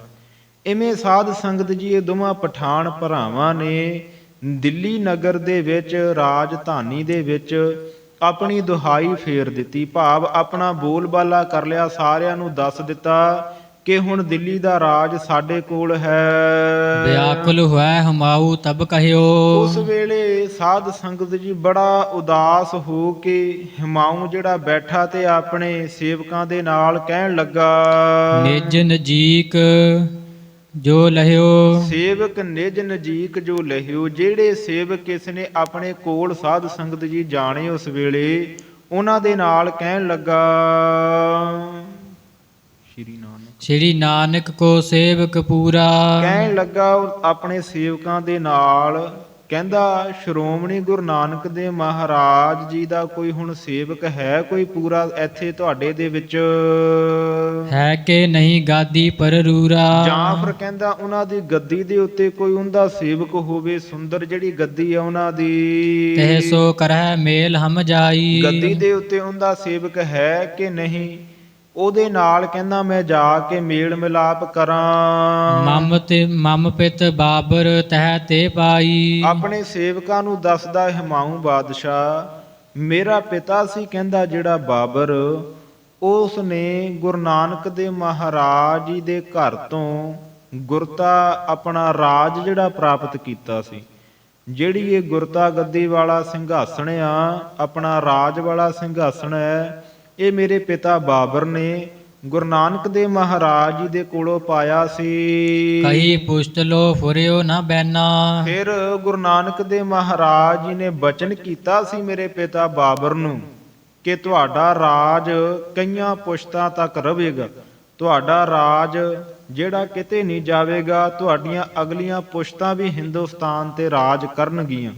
ਕਹਿੰਦਾ ਇਹ ਬਚਨ ਗੁਰੂ ਨਾਨਕ ਦੇਵ ਮਹਾਰਾਜ ਜੀ ਨੇ ਮੇਰੇ ਪਿਤਾ ਨੂੰ ਕਿਹਾ ਸੀ, ਪਰ ਹਜੇ ਤਾਂ ਮੈਂ ਹੀ ਰਾਜ ਕਰ ਰਿਹਾ ਹਾਂ, ਮੇਰਾ ਰਾਜ ਖੁੱਸ ਗਿਆ ਹੈ। ਗੁਰੂ ਨਾਨਕ ਦੇਵ ਮਹਾਰਾਜ ਦਾ ਇਹ ਬਚਨ ਹੈ ਨਾ ਜਿਹੜਾ ਫੁਰਿਆ ਨਹੀਂ ਹੈ, ਭਾਵ ਪ੍ਰਫੁੱਲਤ ਨਹੀਂ ਹੋਇਆ, ਉਹਦਾ ਬਚਨ ਪੂਰਾ ਨਹੀਂ ਹੋਇਆ। ਬੁੱਝ ਹੈ ਤੇ ਸੋ ਜਹ ਉਰ ਭੈਨਾ। ਕਹਿੰਦਾ ਮੈਂ ਜਾ ਕੇ ਉਹਨਾਂ ਨੂੰ ਜਾਂ ਉਹਨਾਂ ਦੀ ਗੁਰਤਾ ਗੱਦੀ ਤੇ ਜੋ ਵੀ ਗੁਰੂ ਹਨ ਉਹਨਾਂ ਨੂੰ ਜਾ ਕੇ ਪੁੱਛਾਂ ਜਿਨ੍ਹਾਂ ਦੇ ਹਿਰਦੇ ਵਿੱਚ ਕੋਈ ਭੈ ਡਰ ਨਹੀਂ ਹੈ। ਤਬ ਵਜ਼ੀਰ ਨੇ ਕਹਾ ਸੁਨਾਈ। ਸਾਧ ਸੰਗਤ ਜੀ ਇਹ ਗੱਲ ਸੱਚ ਵੀ ਹੈ। ਬਾਬਰ ਨੇ ਗੁਰੂ ਨਾਨਕ ਦੇਵ ਮਹਾਰਾਜ ਜੀ ਦੇ ਕੋਲੋਂ ਇਹ ਬਚਨ ਕਰਵਾਏ ਸਨ। ਗੁਰੂ ਨਾਨਕ ਦੇਵ ਮਹਾਰਾਜ ਜੀ ਦੇ ਦਰ ਘਰ ਚ ਆ ਕੇ ਨੇ ਨਿਮਰਤਾ ਦੇ ਸਹਿਤ ਸਾਧ ਸੰਗਤ ਜੀ ਬਚਨ ਲਏ ਸਨ। ਮਹਾਰਾਜ ਜੀ ਨੇ ਇਹਨਾਂ ਨੂੰ ਬਚਨ ਵੀ ਕੀਤੇ ਸਨ ਕਿ ਤੁਹਾਡਾ ਰਾਜ ਕਈਆਂ ਪੁਸ਼ਤਾਂ ਤੱਕ ਰਹੇਗਾ। ਉਸ ਵੇਲੇ ਸਾਧ ਸੰਗਤ ਜੀ ਜਦੋਂ ਇਹ ਗੱਲ ਹਿਮਾਊਂ ਬਾਦਸ਼ਾਹ ਨੇ ਆਪਣੇ ਸੇਵਕਾਂ ਨੂੰ ਦੱਸੀ, ਤਬ ਵਜ਼ੀਰ ਨੇ ਕਹਾ ਸੁਣਾਈ। ਉਦੋਂ ਇਹਦਾ ਵਜ਼ੀਰ ਲਾਗੇ ਬੈਠਾ ਸੀ, ਉਹਨੇ ਕਹਿ ਕੇ ਇਹਨੂੰ ਸੁਣਾਇਆ। ਗੁਰ ਅੰਗਦ ਬੈਠਿਓ ਤਿਨ ਥਾਈ। ਕਹਿਣ ਲੱਗਾ ਕਿ ਗੁਰੂ ਨਾਨਕ ਦੇਵ ਮਹਾਰਾਜ ਦੀ ਗੁਰਤਾ ਗੱਦੀ ਤੇ ਹੁਣ ਗੁਰੂ ਅੰਗਦ ਦੇਵ ਮਹਾਰਾਜ ਸੱਜੇ ਹਨ। ਆਰਫ ਕਾਲਮਲ ਵਲੀ ਵਿਲਾਇਤ। ਜਿਹੜੇ ਆਰਫ ਦਾ ਅਰਥ ਹੈ ਸਾਧ ਸੰਗਤ ਜੀ ਰੱਬ ਨੂੰ ਪਛਾਣਨ ਵਾਲੇ, ਭਾਵ ਬ੍ਰਹਮ ਗਿਆਨੀ। ਕਾਮਲ ਵੇ ਕਾਮਲ ਭਾਵ ਪੂਰਨ ਹਨ। ਫਿਰ ਵਲੀ ਵਿਲਾਇਤ, ਵਲੀ ਭਾਵ ਰੱਬ ਦੇ ਸਮੀਪੀ ਹਨ। ਜਿਵੇਂ ਆਪਾਂ ਕਹਿ ਦਿੰਦੇ ਆ ਕਿ ਫਲਾਣਾ ਸੰਤ ਬੜਾ ਵਲੀ ਹੈ, ਭਾਵ ਰੱਬ ਨੂੰ ਜਾਣਨ ਵਾਲਾ ਹੈ। ਇਹ ਸਾਧ ਸੰਗਤ ਜੀ ਫਾਰਸੀ ਦੇ ਅੱਖਰ ਆ। ਫਿਰ ਵਿਲਾਇਤ, ਜਿਨ੍ਹਾਂ ਗੁਰੂ ਅੰਗਦ ਦੇ ਮਹਾਰਾਜ ਜੀ ਦਾ ਜਿਹੜਾ ਜਸ ਹੈ ਉਹ ਵਿਲਾਇਤ ਦੇ ਦੇਸ਼ਾਂ ਤੱਕ ਫੈਲਿਆ ਹੋਇਆ, ਭਾਵ ਅਫਗਾਨਿਸਤਾਨ, ਤੁਰਕਸਤਾਨ, ਈਰਾਨ ਆਦਿਕ ਤੋਂ ਜਿੰਨੇ ਵੀ ਦੇਸ਼ ਹਨ ਵੱਡੇ ਵੱਡੇ ਪ੍ਰਸਿੱਧ, ਇਹਨਾਂ ਸਾਰਿਆਂ ਦੇਸ਼ਾਂ ਦੇ ਵਿੱਚ ਗੁਰੂ ਅੰਗਦ ਦੇ ਮਹਾਰਾਜ ਦੀ ਵਡਿਆਈ ਹੈ। ਮਿਲ ਮਕਸੂਦ ਚਲੋ ਇਹ ਸਾਇਤ। ਸਾਧ ਸੰਗਤ ਜੀ ਇਹ ਵਜ਼ੀਰ ਕਹਿ ਰਿਹਾ ਹਿਮਾਊਂ ਬਾਦਸ਼ਾਹ ਨੂੰ, ਕਹਿੰਦਾ ਮਿਲ ਮਕਸੂਦ ਚਲੋ ਇਹ ਸਾਇਤ। ਮਕਸੂਦ ਭਾਵ ਕਹਿੰਦਾ ਮਿਲਣਾ ਕਰੋ ਗੁਰੂ ਅੰਗਦ ਦੇ ਮਹਾਰਾਜ ਜੀ ਨੂੰ, ਜਾਂ ਫਿਰ ਮਕਸੂਦ ਮਿਲ। ਜਿਹੜੀ ਮੁਰਾਦ ਆ ਤੇਰੀ ਇੱਛਾ ਹੈ ਉਹ ਗੁਰੂ ਅੰਗਦ ਦੇ ਮਹਾਰਾਜ ਜੀ ਦੇ ਕੋਲੋਂ ਤੈਨੂੰ ਮਿਲ ਜਾਵੇਗੀ। ਚੱਲੋ ਇਹ ਸਾਇਤ। ਇਸੇ ਘੜੀ, ਸਾਇਤ ਦਾ ਅਰਥ ਹੈ ਘੜੀ। ਕਹਿਣ ਲੱਗਾ ਕਿ ਇਸੇ ਘੜੀ ਹੁਣ ਤੁਸੀਂ ਚੱਲਣਾ ਕਰੋ। ਭਲੋ ਵਿਚਾਰ ਆਪ ਨੇ ਕੀਨੋ। ਵਜ਼ੀਰ ਕਹਿੰਦਾ ਇਹ ਤਾਂ ਬੜੀ ਚੰਗੀ ਵਿਚਾਰ ਬਾਦਸ਼ਾਹ ਜੀ ਆਪ ਨੇ ਕੀਤੀ ਹੈ। ਬੁਝੋ ਤਿਨ ਇਹ ਪਦ ਜਿਨ ਦੀਨੋ। ਜਾ ਕੇ ਉਹਨਾਂ ਨੂੰ ਪੁੱਛੋ ਜਿਨ੍ਹਾਂ ਨੇ ਤੁਹਾਨੂੰ ਇਹ ਰਾਜ ਸਿੰਘਾਸਣ ਦੀ ਪਦਵੀ ਦਿੱਤੀ ਹੈ। ਸੁਨਤ ਖਡੂਰ ਹਮਾਊ ਆਇਓ। ਵਜ਼ੀਰ ਦੀ ਗੱਲ ਸੁਣਦਿਆਂ ਸਾਰੀ ਸਾਧ ਸੰਗਤ ਜੀ ਹਿਮਾਊਂ ਬਾਦਸ਼ਾਹ ਖਡੂਰ ਸਾਹਿਬ ਆ ਗਿਆ। ਸ੍ਰੀ ਅੰਗਦ ਜੀ ਜਹਾਂ ਸੁਆਇਓ। ਜਿੱਥੇ ਸ਼੍ਰੋਮਣੀ ਗੁਰੂ ਅੰਗਦ ਦੇ ਮਹਾਰਾਜ ਜੀ ਸੋਭਾ ਪਾ ਰਹੇ ਹਨ, ਜਿਸ ਨਗਰ ਅੰਦਰ ਸੰਗ ਬਾਲਕਨ ਖੇਲਤ ਬੈਸੇ। ਗੁਰੂ ਅੰਗਦ ਦੇ ਮਹਾਰਾਜ ਬਾਲਕਾਂ ਦੇ ਨਾਲ ਖੇਲ ਰਹੇ ਹਨ, ਬੱਚਿਆਂ ਦੇ ਵਿੱਚ ਬੈਠੇ ਹਨ। ਕਵੀ ਜੀ ਨੇ ਸਾਧ ਸੰਗਤ ਜੀ ਪਿੱਛੇ ਗੁਰੂ ਅੰਗਦ ਦੇ ਮਹਾਰਾਜ ਜੀ ਦੀ ਕਿਰਿਆ ਦਾ ਵਰਣਨ ਕੀਤਾ ਹੈ। ਕਵੀ ਜੀ ਦੱਸਦੇ ਆ ਗੁਰੂ ਅੰਗਦ ਦੇ ਮਹਾਰਾਜ ਸਵਾ ਪਹਿਰ ਰਾਤ ਰਹਿੰਦਿਆਂ ਜਾਗ ਜਾਂਦੇ ਹਨ। ਮਹਾਰਾਜ ਜੀ ਉੱਠ ਕੇ ਇਸ਼ਨਾਨ ਪਾਣੀ ਕਰਦੇ ਆ। ਫਿਰ ਗੁਰੂ ਅੰਗਦ ਦੇ ਮਹਾਰਾਜ ਜੀ ਚੌਂਕੜਾ ਲਾ ਕੇ ਸਮਾਧੀ ਦੇ ਵਿੱਚ ਲਿਵਲੀਨ ਹੋ ਕਰਕੇ ਬੈਠ ਜਾਂਦੇ ਹਨ। ਜਦੋਂ ਤੱਕ ਸੂਰਜ ਚੜ੍ਹਦਾ ਹੈ, ਜਦੋਂ ਸੂਰਜ ਚੜ੍ਹ ਜਾਂਦਾ, ਦਿਨ ਚੜ੍ਹ ਜਾਂਦਾ, ਉਦੋਂ ਤੱਕ ਗੁਰੂ ਅੰਗਦ ਦੇ ਮਹਾਰਾਜ ਜੀ ਦੇ ਦਰਵਾਜ਼ੇ ਦੇ ਅੱਗੇ ਰੋਗੀਆਂ ਦੀ, ਦੁਖੀਆਂ ਦੀ, ਇੱਛਾ ਪੂਰਨ ਕਰਵਾਉਣ ਵਾਲਿਆਂ ਦੀ ਸਾਧ ਸੰਗਤ ਜੀ ਭੀੜ ਲੱਗ ਜਾਂਦੀ ਹੈ। ਗੁਰੂ ਅੰਗਦ ਦੇ ਮਹਾਰਾਜ ਜਦੋਂ ਸਮਾਧੀ ਦੇ ਵਿੱਚੋਂ ਉਪਰਾਮ ਹੁੰਦੇ ਹਨ, ਜਦੋਂ ਸਤਿਗੁਰੂ ਜੀ ਆਪਣੇ ਘਰ ਤੋਂ, ਆਪਣੇ ਮਹਿਲਾਂ ਤੋਂ ਬਾਹਰ ਆਉਂਦੇ ਹੈ, ਕਵੀ ਜੀ ਕਹਿੰਦੇ ਸਤਿਗੁਰੂ ਜੀ ਦੀ ਨਜ਼ਰ ਜਿਸ ਜਿਸ ਰੋਗੀ ਤੇ ਵੀ ਪੈਂਦੀ ਹੈ ਉਹਦੇ ਰੋਗ ਸਾਧ ਸੰਗਤ ਜੀ ਨਾਸ਼ ਹੋ ਜਾਂਦੇ ਹਨ। ਜਿਸ ਦੁਖੀਏ ਤੇ ਨਜ਼ਰ ਪੈਂਦੀ ਉਹਦੇ ਦੁੱਖ ਨਾਸ਼ ਹੋ ਜਾਂਦੇ ਹਨ। ਫਿਰ ਮਹਾਰਾਜ ਜੀ ਸੰਗਤ ਦੇ ਵਿੱਚ ਆ ਬਿਰਾਜਦੇ ਹੈ। ਆਸਾ ਕੀ ਵਾਰ ਦਾ ਕੀਰਤਨ ਹੁੰਦਾ, ਰਬਾਬੀ ਸਿੰਘ ਕੀਰਤਨ ਕਰਦੇ ਹਨ। ਉਪਰੰਤ ਮਹਾਰਾਜ ਜੀ ਪ੍ਰਸ਼ਾਦਾ ਪਾਣੀ ਛਕਦੇ ਹਨ ਸੰਗਤਾਂ ਨੂੰ ਨਾਲ ਲੈ ਕਰਕੇ ਏਕੀ ਪੰਗਤਾਂ ਦੇ ਵਿੱਚ। ਫਿਰ ਗਰੀਬ ਨਵਾਜ ਸਾਧ ਸੰਗਤ ਜੀ ਬੱਚਿਆਂ ਨੂੰ ਲੈ ਕਰਕੇ ਮਹਾਰਾਜ ਜੀ ਬੈਠ ਜਾਂਦੇ ਹਨ। ਤੇ ਇਸ ਪ੍ਰਕਾਰ ਕਵੀ ਜੀ ਦੱਸ ਰਹੇ ਕਿ ਗੁਰੂ ਅੰਗਦ ਦੇ ਮਹਾਰਾਜ ਬੱਚਿਆਂ ਨੂੰ ਲੈ ਕਰਕੇ ਬੈਠੇ ਹਨ, ਉਹਨਾਂ ਦੇ ਨਾਲ ਖੇਡ ਰਹੇ ਹਨ। ਮਹਾਰਾਜ ਜੀ ਸਾਧ ਸੰਗਤ ਜੀ ਬੱਚਿਆਂ ਦੇ ਨਾਲ ਤਾਂ ਖੇਡ ਰਹੇ, ਮੈਂ ਪਹਿਲਾਂ ਵੀ ਬੇਨਤੀ ਕੀਤੀ ਹੈ, ਬੱਚੇ ਦਾ ਜਿਹੜਾ ਸੁਭਾਅ ਉਹ ਰੱਬ ਵਰਗਾ ਹੁੰਦਾ। ਆਪਾਂ ਆਮ ਬਚਨ ਸੁਣਦੇ ਵੀ ਹਾਂ ਤੇ ਕਰਦੇ ਹਾਂ ਕਿ ਬੱਚਾ ਰੱਬ ਦਾ ਰੂਪ ਹੁੰਦਾ ਹੈ, ਕਿਉਂਕਿ ਬੱਚੇ ਦੇ ਮਨ ਵਿੱਚ ਕੋਈ ਵਿਕਾਰ ਨਹੀਂ ਹੁੰਦਾ। ਇਹ ਸਾਧ ਸੰਗਤ ਜੀ ਵਿਦਵਾਨ ਵੀ ਮੰਨਦੇ ਹੈ, ਵਿਦਿਆ ਵੀ ਇਸ ਗੱਲ ਨੂੰ ਮੰਨਦੀ ਹੈ। 5 ਸਾਲ ਤੱਕ ਬੱਚੇ ਦੇ ਮਨ ਵਿੱਚ ਕੋਈ ਵਿਕਾਰ ਨਹੀਂ ਹੁੰਦਾ। ਜਿਹੜੇ ਬ੍ਰਹਮੇ ਦੇ ਚਾਰੇ ਪੁੱਤਰ ਹੈ ਨਾ ਸਾਧ ਸੰਗਤ ਜੀ, ਸੰਤ ਸਨਾਤਨ ਕੁਮਾਰ, ਇਹ ਚਾਰੇ ਪੁੱਤਰ, ਇਹ ਸਾਧ ਸੰਗਤ ਜੀ ਆਪਣੀ ਉਮਰ 5 ਸਾਲ ਤੱਕ ਰੱਖਦੇ ਆ। 5 ਸਾਲ ਤੋਂ ਬਾਅਦ ਸਾਧ ਸੰਗਤ ਜੀ ਆਪਣਾ ਸਰੀਰ ਨਾਸ਼ ਕਰ ਲੈਂਦੇ ਆ ਤੇ ਫਿਰ ਦੁਬਾਰਾ ਜਨਮ ਲੈ ਲੈਂਦੇ। ਇਹਨਾਂ ਨੂੰ ਕਿਸੇ ਨੇ ਪੁੱਛਿਆ ਕਿ ਤੁਸੀਂ ਇਦਾਂ ਕਿਉਂ ਕਰਦੇ? ਕਹਿੰਦੇ 5 ਸਾਲ ਦੀ ਉਮਰ ਤੱਕ ਕੋਈ ਵਿਕਾਰ ਨਹੀਂ ਹੁੰਦਾ, ਉਦੋਂ ਤੱਕ ਅਸੀਂ ਪਰਮੇਸ਼ਰ ਦੀ ਬੰਦਗੀ ਕਰਦੇ ਹਾਂ। 5 ਸਾਲ ਦੀ ਉਮਰ ਤੋਂ ਬਾਅਦ ਬੱਚਿਆਂ ਦੇ ਮਨ ਵਿੱਚ ਸਾਧ ਸੰਗਤ ਜੀ 6ਵੇਂ ਸਾਲ ਦੇ ਵਿੱਚ ਜਾ ਕੇ ਵਿਕਾਰ ਪੈਦਾ ਹੋਣ ਲੱਗ ਜਾਂਦੇ ਆ। ਤੋ ਇਸ ਕਰਕੇ ਗੁਰੂ ਅੰਗਦ ਦੇਵ ਮਹਾਰਾਜ ਜੀ ਬੱਚਿਆਂ ਨੂੰ ਰੱਬ ਦਾ ਰੂਪ ਮੰਨਦੇ ਹਨ। ਦੂਸਰਾ ਕਾਰਨ ਇਹ ਕਿ ਗੁਰੂ ਅੰਗਦ ਦੇਵ ਮਹਾਰਾਜ ਜੀ ਨੇ ਬੱਚਿਆਂ ਨੂੰ ਜਿਹੜੀ ਗੁਰਮੁਖੀ ਪੜ੍ਹਾਉਣੀ ਹੈ, ਗੁਰਮੁਖੀ ਦੇ ਅੱਖਰ ਊੜਾ ਐੜਾ 35 ਅੱਖਰ, ਇਹ ਗੁਰੂ ਅੰਗਦ ਦੇਵ ਮਹਾਰਾਜ ਜੀ ਨੇ ਸਾਧ ਸੰਗਤ ਜੀ ਸ਼ੁਰੂ ਕੀਤੇ ਸਨ। ਖਡੂਰ ਸਾਹਿਬ ਦੇ ਵਿੱਚ ਬੱਚਿਆਂ ਨੂੰ ਮਹਾਰਾਜ ਜੀ ਗੁਰਮੁਖੀ ਪੜ੍ਹਾਇਆ ਕਰਦੇ ਸਨ। ਅੱਜ ਵੀ ਜਾਈਏ ਨਾ ਮੱਲ ਅਖਾੜਾ ਸਾਹਿਬ ਗੁਰਦੁਆਰਾ, ਉੱਥੇ ਸਾਧ ਸੰਗਤ ਜੀ ਇਹ ਮਹਾਰਾਜ ਜੀ ਦੇ ਬਚਨ ਹੈ ਕਿ ਜਿਹੜਾ ਮੰਦ ਬੁੱਧੀ ਹੋਵੇ, ਜਿਹਦੇ ਅੱਖਰ ਨਾ ਤੁਰਦੇ ਹੋਣ, ਉਹ ਇੱਥੇ ਆ ਕੇ ਲੈ ਕੇ ਸਲੇਟ ਤੇ ਊੜਾ ਐੜਾ ਲਿਖੇ, ਮਹਾਰਾਜ ਜੀ ਅੱਜ ਵੀ ਬਖਸ਼ਿਸ਼ ਕਰ ਦਿੰਦੇ ਆ। ਸਾਧ ਸੰਗਤ ਜੀ ਗੁਰੂ ਕੇ ਸਿੱਖ ਜਾਂਦੇ ਵੀ ਹਨ ਖਡੂਰ ਸਾਹਿਬ।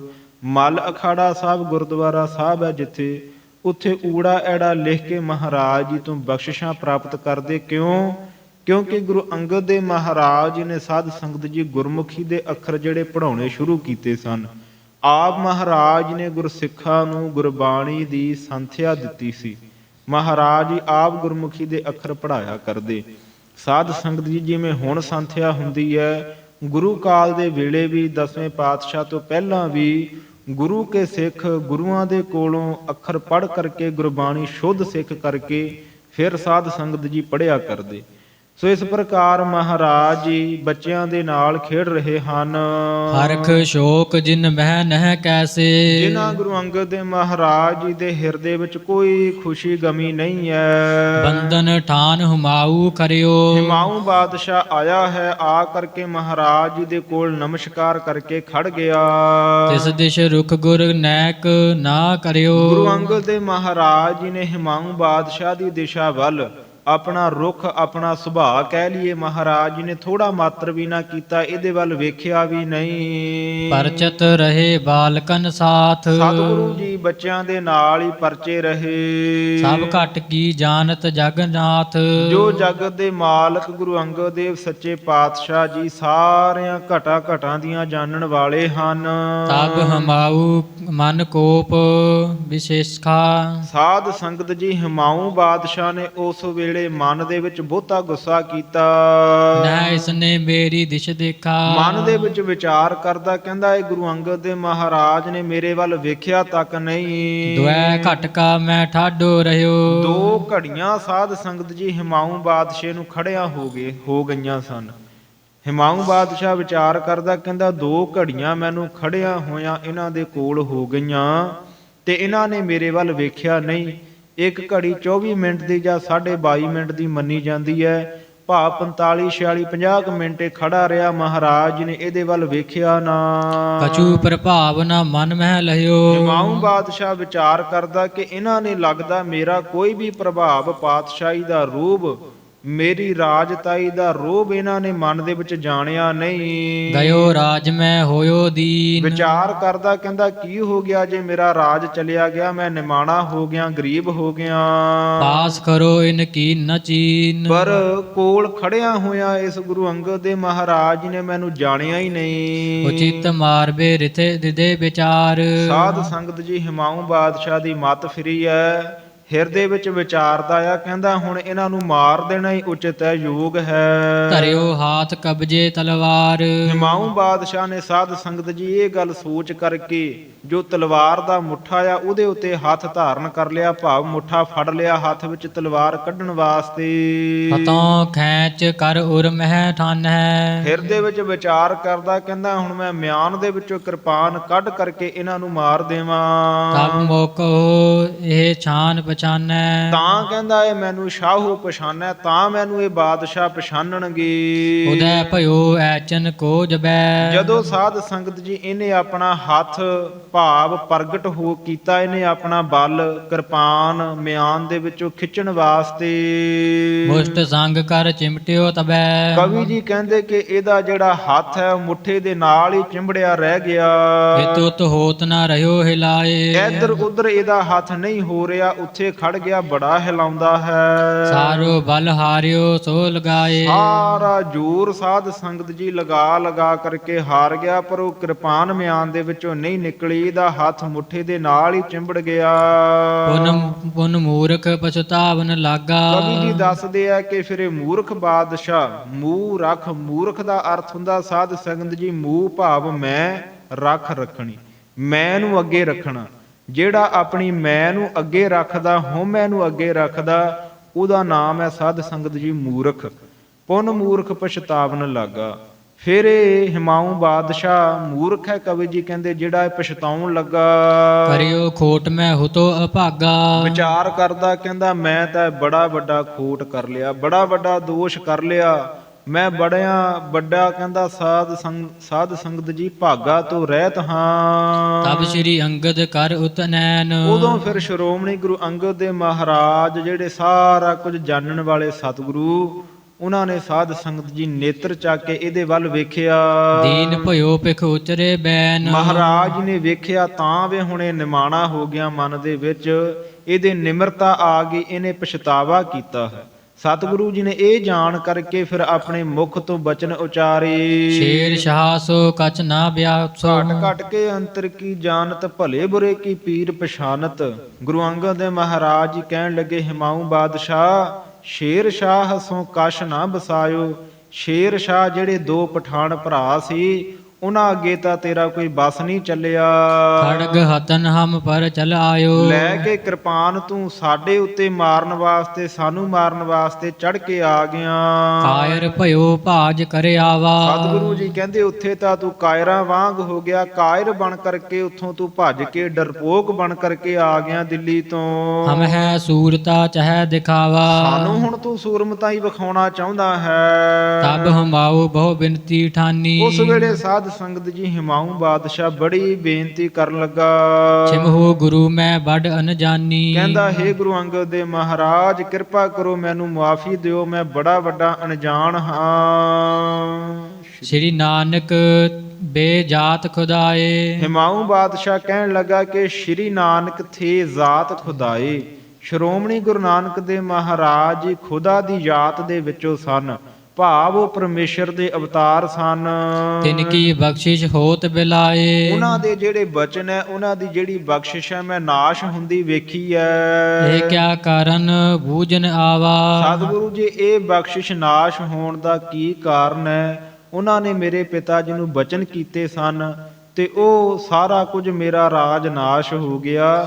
ਇਹਦਾ ਕੀ ਕਾਰਨ ਹੈ? ਮੈਂ ਤਾਂ ਇਹ ਪੁੱਛਣ ਵਾਸਤੇ ਆਇਆ ਹਾਂ। ਤੁਮ ਸੋ ਊਨ ਕੋ ਭੇਦ ਨ ਪਾਵਾ। ਤੁਹਾਡੇ ਵਿੱਚ ਤੇ ਉਹਨਾਂ ਦੇ ਨਾਲ, ਤੁਹਾਡੇ ਨਾਲ ਤੇ ਉਹਨਾਂ ਦੇ ਨਾਲ ਮੈਂ ਕੋਈ ਭੇਦ ਨਹੀਂ ਪਾਇਆ, ਫਰਕ ਨਹੀਂ ਪਾਇਆ।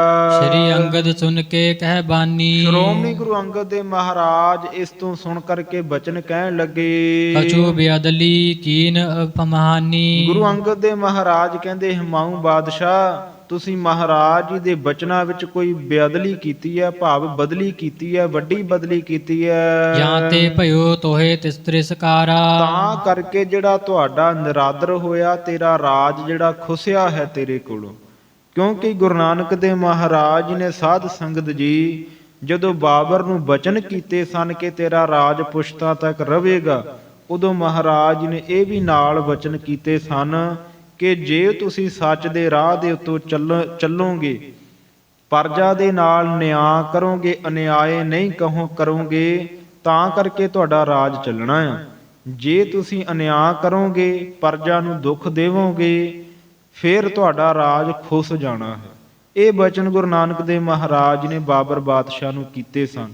ਸੋ ਇਸ ਕਰਕੇ ਮਹਾਰਾਜ ਜੀ ਕਹਿੰਦੇ, ਹਿਮਾਊ ਬਾਦਸ਼ਾਹ ਤੁਸੀਂ ਮਹਾਰਾਜ ਜੀ ਦੇ ਬਚਨਾਂ ਵਿੱਚ ਕੋਈ ਬਦਲੀ ਕੀਤੀ ਹੈ, ਕਿਉਂਕਿ ਤੂੰ ਸੱਚ ਦਾ ਰਾਜ ਨਹੀਂ ਕੀਤਾ, ਪਠਾਨ ਭਰਾਵਾਂ ਦੇ ਨਾਲ ਧੱਕਾ ਕਰਨਾ ਚਾਹਿਆ, ਉਹਨਾਂ ਦੀ ਲੜਕੀ ਨੂੰ ਧੱਕੇ ਨਾਲ ਤੂੰ ਵਿਆਹਣਾ ਚਾਹਿਆ ਤੇ ਉਹਨਾਂ ਦੇ ਨਾਲ ਜੰਗ ਕਰਨ ਲੱਗਾ। ਇਸ ਕਰਕੇ ਮਹਾਰਾਜ ਜੀ ਕਹਿੰਦੇ ਜਾਂ ਤੇ ਭਇਓ ਤੋਹੇ ਤਿਰਸਕਾਰਾ।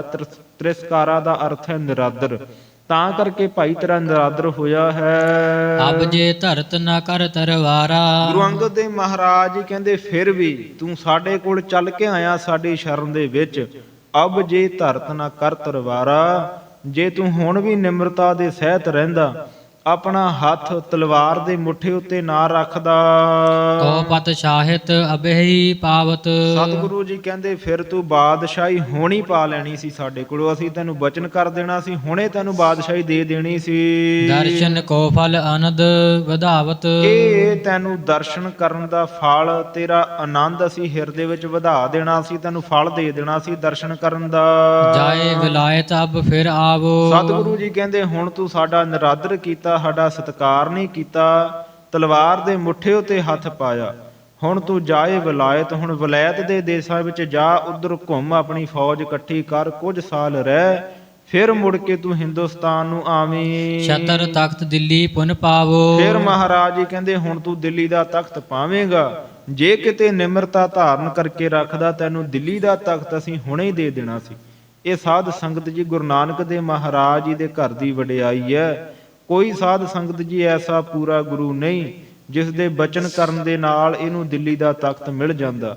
ਮਹਾਰਾਜ ਜੀ ਕਹਿੰਦੇ ਹੁਣ ਤੂੰ ਵਿਲਾਇਤ ਦੇ ਦੇਸ਼ਾਂ ਵਿੱਚ ਜਾ ਕੇ ਘੁੰਮ, ਕੁਝ ਸਾਲ ਕੱਟ, ਫੌਜ ਇਕੱਠੀ ਕਰ, ਫੇਰ ਮੁੜ ਕੇ ਦਿੱਲੀ ਆਵੀਂ, ਫਿਰ ਤੂੰ ਦਿੱਲੀ ਦਾ ਤਖਤ ਛਤਰ ਪ੍ਰਾਪਤ ਕਰਨਾ ਹੈ। ਸੁਨੇਮ ਗਇਓ ਵਿਲਾਇਤ ਥਾਨ। ਸੁਣ ਕਰਕੇ ਹਿਮਾਊ ਬਾਦਸ਼ਾਹ ਸਾਧ ਸੰਗਤ ਜੀ ਵਿਲਾਇਤ ਦੇ ਦੇਸ਼ਾਂ ਵਿੱਚ ਚਲਿਆ ਗਿਆ। ਤਹ ਤੇ ਲਸ਼ਕਰ ਲੀਨ ਮਹਾਨ। ਉੱਥੋਂ ਫਿਰ ਅਫਗਾਨਿਸਤਾਨ ਤੋਂ, ਤੁਰਕਸਤਾਨ ਤੋਂ ਇਹਨੇ ਸਾਧ ਸੰਗਤ ਜੀ ਬਹੁਤੀ ਫੌਜ ਕਿੰਨੇ ਸਾਲਾਂ ਬਾਅਦ ਇਕੱਠੀ ਕੀਤੀ। ਹਿੰਦੁਸਤਾਨ ਕਰੀ ਸਰ ਆਏ। ਫਿਰ ਸਾਧ ਸੰਗਤ ਜੀ ਕਵੀ ਜੀ ਕਹਿੰਦੇ ਮੁੜ ਕੇ ਆ ਕੇ ਇਹਨੇ ਜਿਹੜਾ ਹਿੰਦੁਸਤਾਨ ਦਾ ਰਾਜ ਹੈ, ਹਿੰਦੁਸਤਾਨ ਦੀ ਧਰਤੀ ਹੈ, ਇਹ ਫਿਰ ਆ ਕੇ ਇਹਨੇ ਜਿੱਤੀ। ਕਵੀ ਜੀ ਨੇ ਸਾਧ ਸੰਗਤ ਜੀ ਦੱਸਿਆ ਹੈ ਹਿਮਾਊ ਲਾਹੌਰ ਤੋਂ ਹੁੰਦਾ ਹੋਇਆ ਫਰਾਂਸ ਪਹੁੰਚਿਆ। ਉੱਥੇ ਕਈ ਸਾਲ ਇਹਨੇ ਰਹਿ ਕੇ ਸਾਧ ਸੰਗਤ ਜੀ ਉੱਥੋਂ ਦੇ ਪਠਾਨ ਜਿਹੜੇ ਲੁੱਟੇ, ਉੱਥੋਂ ਦੇ ਪਠਾਨਾਂ ਦੇ ਉੱਤੇ ਜਿੱਤ ਪ੍ਰਾਪਤ ਕੀਤੀ। 1540 ਈਸਵੀ ਸਨ ਦੇ ਵਿੱਚ ਹਿਮਾਊ ਬਾਦਸ਼ਾਹ ਹਾਰਿਆ ਸੀ, ਹਿੰਦੁਸਤਾਨ ਦਾ ਰਾਜ ਇਹਦੇ ਕੋਲੋਂ ਗਿਆ ਸੀ। 1556 ਈਸਵੀ ਦੇ ਵਿੱਚ ਆ ਕੇ ਸਾਧ ਸੰਗਤ ਜੀ ਮੁੜ ਕੇ ਨੇ ਹਿੰਦੁਸਤਾਨ ਜਿੱਤਿਆ। ਜੇ ਗੁਰੂ ਅੰਗਦ ਦੇਵ ਮਹਾਰਾਜ ਦੇ ਕੋਲ ਨਿਮਰਤਾ ਧਾਰਨ ਕਰਕੇ ਰੱਖਦਾ, ਉਦੋਂ ਰਾਜ ਮਿਲ ਜਾਣਾ ਸੀ, ਪਰ ਨਿਮਰਤਾ ਨਹੀਂ ਧਾਰਨ ਕੀਤੀ। 16 ਸਾਲਾਂ ਬਾਅਦ ਸਾਧ ਸੰਗਤ ਜੀ ਰਾਜ ਨੂੰ ਮਿਲਿਆ। 1540 ਵਿੱਚ ਹਾਰਿਆ, 1556 ਈਸਵੀ ਵਿੱਚ ਆ ਕੇ ਨੇ ਹਿੰਦੁਸਤਾਨ ਜਿੱਤਿਆ।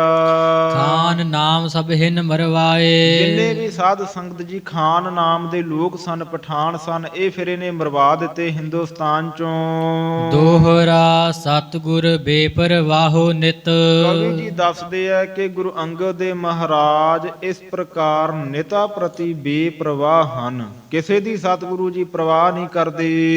ਰਾਗ ਦ્વੈਸ਼ ਚਿਤ ਨਾਹੇ। ਜਿਨ੍ਹਾਂ ਮਹਾਰਾਜ ਜੀ ਦੇ ਹਿਰਦੇ ਵਿੱਚ ਰਾਗ ਨਾਮ ਹੈ, ਮੋਹ ਦਾ ਦ્વੈਸ਼ ਈਰਖਾ। ਸਤਿਗੁਰੂ ਜੀ ਦੇ ਹਿਰਦੇ ਵਿੱਚ ਕਿਸੇ ਪ੍ਰਕਾਰ ਵੀ ਮੋਹ ਈਰਖਾ ਤੋਂ ਆਦਿਕ ਜਿਹੜੇ ਵਿਕਾਰ ਹੈ, ਵੈਰ ਭਾਵ ਹੈ, ਨਹੀਂ ਹੈ। ਕਰਹਿ ਭਾਵਨਾ ਪਾਏ ਤਿਮ। ਸਤਿਗੁਰੂ ਮਹਾਰਾਜ ਜੀ ਦੇ ਕੋਲ ਸਾਧ ਸੰਗਤ ਜੀ ਜਿਹੜਾ ਚੱਲ ਕੇ ਆਉਂਦਾ, ਜਿਵੇਂ ਦੀ ਭਾਵਨਾ ਰੱਖਦਾ, ਜਿਵੇਂ ਦੀ ਇੱਛਾ ਰੱਖਦਾ, ਉਵੇਂ ਦਾ ਫਲ ਕਵੀ ਜੀ ਕਹਿੰਦੇ ਮਹਾਰਾਜ ਜੀ ਦੇ ਕੋਲੋਂ ਪ੍ਰਾਪਤ ਕਰ ਲੈਂਦਾ ਜਗਿਆਸੂ। ਜੇ ਨਰ ਚੱਲ ਟਿਕ ਜਾਹੇ। ਜਿਹੜੇ ਵੀ ਮਨੁੱਖ ਮਹਾਰਾਜ ਜੀ ਦੇ ਕੋਲ ਚੱਲ ਕੇ ਜਾਣ, ਜੈਸੀ ਸ਼ਰਧਾ ਰੱਖੇਗਾ, ਜਿਹੋ ਜੀ ਭਾਵਨਾ ਰੱਖੇਗਾ, ਮਹਾਰਾਜ ਜੀ ਕਹਿੰਦੇ ਉਹੋ ਜਿਹਾ ਸਤਿਗੁਰੂ ਜੀ ਦੇ ਕੋਲੋਂ ਉਹ ਜਗਿਆਸੂ, ਉਹ ਮਨੁੱਖ ਫਲ ਪ੍ਰਾਪਤ ਕਰ ਲੈਂਦਾ ਹੈ। ਇਹ ਸਾਧ ਸੰਗਤ ਜੀ ਇਹੀ ਉਦਾਹਰਨ ਅੱਜ ਹੈ ਜਿਹੜਾ ਗੁਰੂ ਗ੍ਰੰਥ ਸਾਹਿਬ ਮਹਾਰਾਜ ਜੀ ਦੀ ਹਜ਼ੂਰੀ ਦੇ ਵਿੱਚ ਜੈਸੀ ਸਾਧ ਸੰਗਤ ਜੀ ਮਨਸਾ, ਜੈਸੀ ਇੱਛਾ ਲੈ ਕੇ ਆਉਂਦਾ ਆ, ਉਹ ਸਾਧ ਸੰਗਤ ਜੀ ਉਸੇ ਪ੍ਰਕਾਰ ਦਾ ਫਲ ਪ੍ਰਾਪਤ ਕਰ ਲੈਂਦਾ। ਕਿਉਂਕਿ ਮਹਾਰਾਜ ਜੀ ਦਾ ਬਿਰਧ ਹੀ ਇਹ ਹੈ, ਸੁਭਾਅ ਹੀ ਹੈ, ਇੱਛਾ ਪੂਰਕ ਸਰਬ ਸੁਖ ਦਾਤਾ ਹਰ, ਜਾ ਕੇ ਵਸ ਹੈ ਕਾਮ ਧੇਨਾ। ਸੋ ਐਸਾ ਹਰ ਧਿਆਈਐ ਮੇਰੇ ਜੀੜੇ, ਤਾਂ ਸਰਬ ਸੁਖ ਪਾਵੈ ਮੇਰੇ ਮਨਾ। ਸਾਧ ਸੰਗਤ ਜੀ ਸਾਰੀਆਂ ਇੱਛਾ ਪੂਰਨ ਕਰਨ ਵਾਲੇ ਹਨ ਗੁਰੂ ਗ੍ਰੰਥ ਸਾਹਿਬ ਮਹਾਰਾਜ। ਆਪਾਂ ਇੱਕ ਗੱਲ ਬੜੀ ਵਾਰ ਸਰਵਣ ਕਰੀਦੀ ਹੈ, ਸਾਧ ਸੰਗਤ ਜੀ ਕਾਮ ਧੇਨ ਗਊ ਹੈ ਸਵਰਗਾਂ ਦੇ ਵਿੱਚ, ਜਾਂ ਫਿਰ ਇੱਕ ਸਾਧ ਸੰਗਤ ਜੀ ਬ੍ਰਿਸ਼ ਦੱਸਿਆ ਜਾਂਦਾ ਆ ਕਿ ਉਹਦੇ ਥੱਲੇ ਬਹਿ ਕੇ ਜਿਹੜੀ ਵੀ ਇੱਛਾ ਕਰੋ ਉਹ ਸਾਧ ਸੰਗਤ ਜੀ ਇੱਛਾ ਪੂਰੀ ਹੋ ਜਾਂਦੀ ਹੈ। ਪਰ ਸਾਧ ਸੰਗਤ ਜੀ ਕਾਮ ਧੇਨ ਗਊ ਲਾ ਲਓ, ਉਹ ਬ੍ਰਿਸ਼ ਲਾ ਲਓ, ਜਾਂ ਕੋਈ ਦੇਵਤੇ ਲਾ ਲਓ, ਇਹ ਸਾਰੀਆਂ ਇੱਛਾ ਸਾਧ ਸੰਗਤ ਜੀ ਪੂਰੀਆਂ ਕਰ ਦਿੰਦੇ ਹੈ। ਪਰ ਸਾਧ ਸੰਗਤ ਜੀ ਕੋਈ ਮੁਕਤੀ ਵਾਲੀ ਇੱਛਾ ਨਹੀਂ ਪੂਰੀ ਕਰਦਾ। ਜੇ ਮੁਕਤੀ ਦੀ ਇੱਛਾ ਪੂਰੀ ਕਰਦੇ ਹੈ ਤਾਂ ਗੁਰੂ ਗ੍ਰੰਥ ਸਾਹਿਬ ਮਹਾਰਾਜ ਹਨ। ਸਤਿਗੁਰੂ ਮਹਾਰਾਜ ਜੀ ਸਾਧ ਸੰਗਤ ਜੀ ਇਹਨਾਂ ਸਾਰਿਆਂ ਤੋਂ ਵੱਡੇ ਹਨ। ਮਹਾਰਾਜ ਜੀ ਦੁਨਿਆਵੀ ਪਦਾਰਥ ਵੀ ਦਿੰਦੇ ਹੈ ਤੇ ਸਤਿਗੁਰੂ ਜੀ ਮੁਕਤੀ ਵੀ ਦਿੰਦੇ ਹੈ। ਪਰ ਸਾਡਾ ਸੁਭਾਅ ਹਰ ਵੇਲੇ ਇਹੀ ਰਹਿੰਦਾ ਕਿ ਅਸੀਂ ਦੁਨੀਆ ਦੇ ਪਦਾਰਥ ਮਹਾਰਾਜ ਤੋਂ ਮੰਗ ਲਈਏ, ਦੁਨੀਆ ਦੇ ਪਦਾਰਥ ਮੰਗੀਏ। ਇਸੇ ਪੋਥੀ ਦੇ ਵਿੱਚ ਅੱਗੇ ਜ਼ਿਕਰ ਆਵੇਗਾ, ਗੁਰੂ ਅੰਗਦ ਦੇਵ ਮਹਾਰਾਜ ਜੀ ਦੇ ਕੋਲ ਸਿੱਖ ਦਰਸ਼ਨ ਕਰਨ ਵਾਸਤੇ ਚੱਲ ਕੇ ਆਉਂਦੇ ਹਨ। ਕਈ ਸਿੱਖ ਸਾਧ ਸੰਗਤ ਜੀ ਸੰਸਾਰੀ ਪਦਾਰਥਾਂ ਦੀ ਇੱਛਾ ਰੱਖਦੇ ਆ। ਉਹ ਮਹਾਰਾਜ ਜੀ ਦੇ ਕੋਲ ਬੇਨਤੀ ਕਰਦੇ ਆ। ਮਹਾਰਾਜ ਜੀ ਕਹਿੰਦੇ ਠੀਕ ਹੈ ਭਾਈ, ਤੈਨੂੰ ਸੰਸਾਰੀ ਪਦਾਰਥ ਮਿਲ ਜਾਣਗੇ। ਸਤਿਗੁਰੂ ਬਚਨ ਕਰ ਦਿੰਦੇ ਹੈ। ਮਹਾਰਾਜ ਜੀ ਉਸ ਸਿੱਖ ਦੇ ਉੱਤੇ ਬਹੁਤੇ ਪ੍ਰਸੰਨ ਨਹੀਂ ਹੁੰਦੇ, ਪ੍ਰਸੰਨ ਤਾਂ ਹੁੰਦੇ ਆ, ਕਹਿ ਦਿੰਦੇ ਆ ਕਿ ਠੀਕ ਹੈ ਤੈਨੂੰ ਮਿਲ ਜਾਣਗੇ ਪਦਾਰਥ। ਪਰ ਜਿਹੜਾ ਸਿੱਖ ਸਾਧ ਸੰਗਤ ਜੀ ਸੰਸਾਰੀ ਪਦਾਰਥਾਂ ਦੀ ਇੱਛਾ ਔਰ ਪਰਲੋਕ ਦੇ ਮੁਕਤੀ ਦੀ ਇੱਛਾ ਜਾਂ ਨਾਮ ਦੀ ਇੱਛਾ, ਸੇਵਾ ਸਿਮਰਨ ਦੀ ਇੱਛਾ ਲੈ ਕੇ ਆਉਂਦਾ ਆ, ਉਹਦੇ ਉੱਤੇ ਗੁਰੂ ਅੰਗਦ ਦੇਵ ਮਹਾਰਾਜ ਕਵੀ ਜੀ ਕਹਿੰਦੇ ਬਹੁਤੇ ਪ੍ਰਸੰਨ ਹੁੰਦੇ ਆ। ਮਹਾਰਾਜ ਜੀ ਬਹੁਤ ਜ਼ਿਆਦਾ ਪ੍ਰਸੰਨ ਹੁੰਦੇ ਆ। ਆਪਣੇ ਕੋਲ ਉਸ ਗੁਰਸਿੱਖ ਨੂੰ ਬੁਲਾ ਕੇ ਕਹਿੰਦੇ ਆ, ਬਿਠਾ ਕੇ, ਗੁਰਸਿੱਖਾ ਤੈਨੂੰ ਪਰਲੋਕ ਦੇ ਪਦਾਰਥ ਵੀ ਬਖਸ਼ੇ, ਤੈਨੂੰ ਲੋਕ ਦੇ ਪਦਾਰਥ ਵੀ ਬਖਸ਼ੇ। ਤੇਰੇ ਕੋਲੋਂ ਅਸੀਂ ਕੁਝ ਓਹਲਾ ਨਹੀਂ ਰੱਖਿਆ, ਤੈਨੂੰ ਦੋਵੇਂ ਸੁੱਖ ਮਿਲਣਗੇ। ਇਹ ਹੈ ਸਾਧ ਸੰਗਤ ਜੀ ਮਹਾਰਾਜ ਜੀ ਦੇ ਕੋਲੋਂ ਮੰਗਣ ਦਾ ਤਰੀਕਾ। ਕਿਉਂਕਿ ਜਿਹੜੇ ਸੰਸਾਰੀ ਪਦਾਰਥ ਹੈ ਇਹ ਤਾਂ ਹੋ ਜਾਣੇ ਨਾਸ਼। ਇਹ ਸਾਰਾ ਜਿਹੜਾ ਸੰਸਾਰ ਦਿਖ ਰਿਹਾ ਝੂਠਾ ਆ। ਗੁਰੂ ਤੇਗ ਬਹਾਦਰ ਮਹਾਰਾਜ ਜੀ ਸ਼ਲੋਕਾਂ ਚ ਉਚਾਰਨ ਕਰਦੇ, ਜੋ ਉਪਜਿਓ ਸੋ ਬਿਨਸ ਹੈ ਪਰੋ ਆਜ ਕੇ ਕਾਲ। ਮਹਾਰਾਜ ਜੀ ਕਹਿੰਦੇ ਭਾਈ ਜਿਹੜੀ ਚੀਜ਼ ਪੈਦਾ ਹੋਈ ਹੈ ਉਹਨੇ ਨਾਸ਼ ਹੋਣਾ ਹੈ, ਤੇ ਸੰਸਾਰ ਪੈਦਾ ਹੋਇਆ ਇਹਨੇ ਨਾਸ਼ ਹੋਣਾ ਹੀ ਹੈ। ਭਾਵੇਂ ਮਹਾਰਾਜ ਜੀ ਕਹਿੰਦੇ ਅੱਜ ਹੋ ਜੇ, ਭਾਵੇਂ ਕੱਲ ਨੂੰ ਹੋ ਜੇ, ਇਹਨੇ ਨਾਸ਼ ਹੋਣਾ। ਜਿਹੜੀ ਚੀਜ਼ ਸਾਧ ਸੰਗਤ ਜੀ ਨਾਸ਼ ਹੋਣ ਵਾਲੀ ਹੈ, ਨਾਸ਼ਵੰਤ ਹੈ, ਉਹ ਆਪਾਂ ਮਹਾਰਾਜ ਜੀ ਦੇ ਕੋਲ ਕਾਹਦੇ ਵਾਸਤੇ ਮੰਗੀਏ? ਠੀਕ ਹੈ ਪਦਾਰਥਾਂ ਦੀ ਲੋੜ ਹੈ ਦੁਨੀਆ ਦੇ ਵਿੱਚ, ਪਰ ਸਾਧ ਸੰਗਤ ਜੀ ਜੋ ਮਹਾਰਾਜ ਜੀ ਨੂੰ ਭਾਵੇ, ਅਰਦਾਸ ਬੇਨਤੀ ਇਹ ਕਰਨੀ ਚਾਹੀਦੀ ਹੈ, ਮਹਾਰਾਜ ਜੀ ਸੰਸਾਰੀ ਪਦਾਰਥ ਵੀ ਦਵੋ। ਮੰਗਣੇ ਆ ਸਿੱਖ ਨੇ ਸਾਧ ਸੰਗਤ ਜੀ ਆਪਣੇ ਗੁਰੂ ਦੇ ਕੋਲੋਂ ਮੰਗਣੇ, ਹੋਰ ਕਿਹਦੇ ਕੋਲੋਂ ਮੰਗਣੇ? ਮੰਗੇ ਜ਼ਰੂਰ ਗੁਰੂ ਕਾ ਸਿੱਖ ਆ ਕੇ ਮਹਾਰਾਜ ਦੇ ਕੋਲੋਂ, ਜਿੰਨੇ ਮਰਜ਼ੀ ਪਦਾਰਥ ਮੰਗੇ। ਪਰ ਸਾਧ ਸੰਗਤ ਜੀ ਨਾਲ ਇਹ ਅਰਦਾਸ ਬੇਨਤੀ ਜ਼ਰੂਰ ਕਰਨੀ ਚਾਹੀਦੀ ਹੈ। ਮੈਂ ਹਰ ਇੱਕ ਸਟੇਜ ਤੇ ਕਥਾ ਵਿੱਚ ਕਹਿਣਾ ਹੁੰਨਾ ਕਿ ਇਹ ਅਰਦਾਸ ਮਹਾਰਾਜ ਨੂੰ ਸਦਾ ਵਾਸਤੇ ਕਰੀਏ, ਮਹਾਰਾਜ ਜੀ ਸੰਸਾਰੀ ਪਦਾਰਥ ਵੀ ਦਿਓ, ਪਰਲੋਕ ਦੇ ਵੀ ਦਿਓ, ਲੋਕ ਦੇ ਵੀ ਦਿਓ, ਜਿੰਨੇ ਮਰਜ਼ੀ ਸੁੱਖ ਦਿਓ, ਪਰ ਮਹਾਰਾਜ ਜੀ ਦਿਓ ਤਾਂ ਜੇ ਤੁਹਾਨੂੰ ਪਾਉਂਦੇ। ਜੇ ਮਹਾਰਾਜ ਜੀ ਤੁਹਾਨੂੰ ਗੱਲ ਚੰਗੀ ਲੱਗੇ, ਜੇ ਸਤਿਗੁਰੂ ਜੀ ਆਪ ਜੀ ਦੇ ਚਰਨਾਂ ਨਾਲੋਂ ਪ੍ਰੀਤੀ ਨਾ ਟੁੱਟੇ, ਆਪ ਜੀ ਦੇ ਚਰਨਾਂ ਨਾਲੋਂ ਪ੍ਰੇਮ ਨਾ ਘਟੇ, ਆਪ ਜੀ ਦੇ ਉੱਤੋਂ ਸ਼ਰਧਾ ਨਾ ਟੁੱਟੇ, ਤਾਂ ਮਹਾਰਾਜ ਜੀ ਪਦਾਰਥ ਦਿਓ, ਨਹੀਂ ਕੋਈ ਲੋੜ ਨਹੀਂ ਜੀ। ਨਹੀਂ ਮਹਾਰਾਜ ਜੀ ਜਿਵੇਂ ਦੇ ਹੋਣਾ ਇਵੇਂ ਦੇ ਰੱਖ ਲਓ। ਸਤਿਗੁਰੂ ਜੀ ਦਿਓ ਪਦਾਰਥ, ਪਰ ਤਾਂ ਦਿਓ ਜੇ ਤੁਹਾਨੂੰ ਚੰਗੇ ਲੱਗਦੇ, ਜੇ ਤੁਹਾਨੂੰ ਭਾਉਂਦਾ, ਤੁਹਾਡੇ ਮਨ ਨੂੰ ਭਾਉਂਦਾ, ਫਿਰ ਮਹਾਰਾਜ ਜੀ ਭਾਵੇਂ ਦੋਵੇਂ ਪਦਾਰਥ ਜੋ ਮਰਜ਼ੀ ਦੇਈ ਚੱਲੋ। ਇਹ ਅਰਦਾਸ ਬੇਨਤੀ ਮਹਾਰਾਜ ਜੀ ਦੇ ਚਰਨਾਂ ਵਿੱਚ ਸਾਧ ਸੰਗਤ ਜੀ ਕਰਨੀ ਚਾਹੀਦੀ ਹੈ। ਤੋ ਕਵੀ ਜੀ ਕਹਿ ਰਿਹਾ ਕਿ ਜਿਹੜਾ ਵੀ ਜਿਸ ਪ੍ਰਕਾਰ ਦੀ ਇੱਛਾ ਲੈ ਕੇ ਆਉਂਦਾ, ਉਸੇ ਪ੍ਰਕਾਰ ਦੇ ਫਲ ਗੁਰੂ ਅੰਗਦ ਦੇਵ ਮਹਾਰਾਜ ਜੀ ਦੇ ਦਰਬਾਰ ਤੋਂ ਪ੍ਰਾਪਤ ਕਰ ਲੈਂਦਾ ਹੈ। ਪ੍ਰਸੰਗ ਦੀ ਸਾਧ ਸੰਗਤ ਜੀ ਸਮਾਪਤੀ, ਸਮਾਂ ਵੀ ਸਮਾਪਤ ਹੈ। ਸਤਿਗੁਰੂ ਮਹਾਰਾਜ ਕਿਰਪਾ ਕਰਨ। ਇਸੇ ਪ੍ਰਕਾਰ ਆਪ ਜੀ ਨੇ ਹਾਜ਼ਰੀਆਂ ਭਰ ਕੇ ਸਾਧ ਸੰਗਤ ਜੀ ਲਾਹਾ ਪ੍ਰਾਪਤ ਕਰਨਾ ਹੈ। ਗਰੀਬ ਨਵਾਜ ਜੀ ਬਖਸ਼ਿਸ਼ ਕਰਦੇ, ਸੁਣਨ ਦਾ ਵੱਡਾ ਬੜਾ ਮਹਾਤਮ ਹੈ। ਗੁਰਬਾਣੀ ਦੇ ਵਿੱਚ ਸਾਧ ਸੰਗਤ ਜੀ ਕਥਨ ਕਰਨ ਦੀ ਗੱਲ, ਕਹਿਣ ਦੀ ਗੱਲ ਤਾਂ ਬਾਅਦ ਦੇ ਵਿੱਚ ਆਈ ਹੈ। ਕੋਈ ਵੀ ਪੰਗਤੀ ਪੜ੍ਹ ਲਵੋ, ਕੋਈ ਵੀ ਪੰਗਤੀ ਵੇਖ ਲਵੋ, ਮਹਾਰਾਜ ਜੀ ਨੇ ਪਹਿਲਾਂ ਸੁਣਨ ਅੱਖਰ ਮਹਾਰਾਜ ਜੀ ਨੇ ਵਰਤਿਆ। ਸਤਿਗੁਰੂ ਜੀ ਹਰ ਅੱਖਰ ਹਰ ਪੰਕਤੀ ਦੇ ਵਿੱਚ ਪਹਿਲਾਂ ਸੁਣਨ ਦਾ ਮਹਾਤਮ ਵੱਡਾ ਦੱਸਦੇ ਆ। ਮਹਾਰਾਜ ਜੀ ਕਹਿੰਦੇ ਸਰੋਤਾ ਵੱਡਾ ਹੈ ਤੇ ਵਕਤਾ ਛੋਟਾ ਹੈ। ਵਕਤੇ ਦਾ ਮਨ ਹਜੇ ਸੁਣਾਉਣ ਲੱਗਿਆ ਨਹੀਂ ਟਿਕਦਾ, ਜਿੰਨਾ ਸੁਣਨ ਲੱਗਿਆ ਸਰੋਤੇ ਦਾ ਮਨ ਟਿਕਦਾ ਹੈ। ਇਸ ਕਰਕੇ ਸੰਗਤ ਕਰਨ ਦਾ ਬੜਾ ਲਾਭ ਹੈ, ਸੁਣਨ ਦਾ ਬੜਾ ਲਾਭ ਹੈ। ਪਰ ਸੁਣਨਾ ਸਾਧ ਸੰਗਤ ਜੀ ਉਹ ਚਾਹੀਦਾ ਜਿਸ ਦੇ ਵਿੱਚ ਪਰਮੇਸ਼ਰ ਦੀ ਵਡਿਆਈ ਹੋਵੇ, ਜਿਹਦੇ ਵਿੱਚ ਪਰਮੇਸ਼ਰ ਦੀ ਕੀਰਤੀ ਹੋਵੇ। ਬਾਕੀ ਸੁਣਿਆ ਸਾਧ ਸੰਗਤ ਜੀ ਸਾਰਾ ਵਿਅਰਥ ਹੈ। ਇਹ ਸੰਸਾਰੀ ਜਿਹੜੀਆਂ ਰੀਤਾਂ ਹਨ, ਇਹ ਗੱਲਾਂ ਹਨ, ਸੰਸਾਰੀ ਨਿੰਦਿਆ ਚੁਗਲੀ, ਇਹ ਸਾਰਾ ਸੁਣਨਾ ਸਾਧ ਸੰਗਤ ਜੀ ਵਿਅਰਥ ਹੈ। ਜੇ ਸੁਣਨਾ ਹੈ ਤਾਂ ਇੱਕ ਪਰਮੇਸ਼ਰ ਦਾ ਨਾਮ, ਪਰਮੇਸ਼ਰ ਦੀ ਵਡਿਆਈ, ਸਤਿਗੁਰੂ ਜੀ ਦਾ ਕੀਰਤਨ, ਸਤਿਗੁਰੂ ਜੀ ਦੀ ਕਥਾ। ਮਹਾਰਾਜ ਜੀ ਕਹਿੰਦੇ ਸਦ ਬਲਿਹਾਰੀ ਤਿਨਾ ਜੇ ਸੁਣਤੇ ਹਰ ਕਥਾ। ਮਹਾਰਾਜ ਜੀ ਕਹਿੰਦੇ ਅਸੀਂ ਉਹਨਾਂ ਤੋਂ ਬਲਿਹਾਰ ਜਾਣੇ ਆ ਜਿਹੜੇ ਮਹਾਰਾਜ ਜੀ ਦੀ ਕਥਾ ਸੁਣਦੇ ਐ, ਕਥਾ ਵਿਚਾਰ ਸਰਵਣ ਕਰਦੇ ਐ। ਸਾਧ ਸੰਗਤ ਜੀ ਕਥਾ ਦਾ ਅਰਥ ਹੈ ਕਾ ਨਾਮ ਹੈ ਕਾਦਰ ਦਾ, ਕਾਦਰ ਨਾਮ ਹੈ ਪਰਮੇਸ਼ਰ ਵਾਹਿਗੁਰੂ ਦਾ। ਜਿਹੜਾ ਸਾਧ ਸੰਗਤ ਜੀ ਕਥਾ ਨੂੰ ਸਰਵਣ ਕਰਦਾ ਹੈ ਉਹ ਕਾ ਜੋ ਕਾਦਰ ਪਰਮੇਸ਼ਰ ਹੈ, ਥਾ ਉਹਦੇ ਵਿੱਚ ਥਾਂ ਪਾ ਲੈਂਦਾ, ਸਥਿਤੀ ਪਾ ਲੈਂਦਾ ਪਰਮੇਸ਼ਰ ਵਾਹਿਗੁਰੂ ਦੇ ਸਰੂਪ ਵਿੱਚ। ਇਹ ਸਾਧ ਸੰਗਤ ਜੀ ਕਥਾ ਦਾ ਅਰਥ ਕਰਿਆ ਕਰਦੇ। ਹੋਰ ਵੀ ਬੜੇ ਅਰਥ ਹਨ। ਮਹਾਰਾਜ ਜੀ ਕਿਰਪਾ ਕਰਨ, ਇਸੇ ਪ੍ਰਕਾਰ ਬਖਸ਼ਿਸ਼ਾਂ ਕਰਨ। ਸੋ ਆਪ ਜੀ ਨੇ ਭੁੱਲਾਂ ਗਲਤੀਆਂ ਦੀ ਖਿਮਾ ਬਖਸ਼ਣੀ। ਕਥਾ ਵਿਚਾਰ ਕਰਦਿਆਂ ਅਨੇਕਾਂ ਭੁੱਲਾਂ ਗਲਤੀਆਂ ਹੋਈਆਂ, ਵਿਦਿਆਰਥੀ ਜਾਣ ਕਰਕੇ ਮੁਆਫੀ ਬਖਸ਼ ਦੇਣੀ। ਗੁਰੂ ਕੀ ਸੰਗਤ ਵੱਡੀ ਹੈ। ਧੰਨ ਗੁਰੂ ਗ੍ਰੰਥ ਸਾਹਿਬ ਮਹਾਰਾਜ ਬਖਸ਼ਣਹਾਰ ਹਨ, ਕਿਰਪਾ ਕਰਕੇ ਬਖਸ਼ ਲੈਣ। ਇੱਥੇ ਦੋ ਪੰਕਤੀਆਂ ਪੜ੍ਹ ਕੇ ਸਮਾਪਤੀ ਕਰੀਏ। ਦੋਹਰਾ ਸਤਿਗੁਰ ਬੇਪਰਵਾਹੋ ਨਿਤ, ਰਾਗ ਦ્વੈਸ਼ ਚਿਤ ਨਾਹੇ। ਕਰਹਿ ਭਾਵਨਾ ਪਾਏ ਤਿਮ, ਜੇ ਨਰ ਚੱਲ ਢਿਗ ਜਾਹੇ। ਵਾਹਿਗੁਰੂ ਜੀ ਕਾ ਖਾਲਸਾ, ਵਾਹਿਗੁਰੂ ਜੀ ਕੀ ਫਤਿਹ। ਸ਼੍ਰੀ ਨਾਮ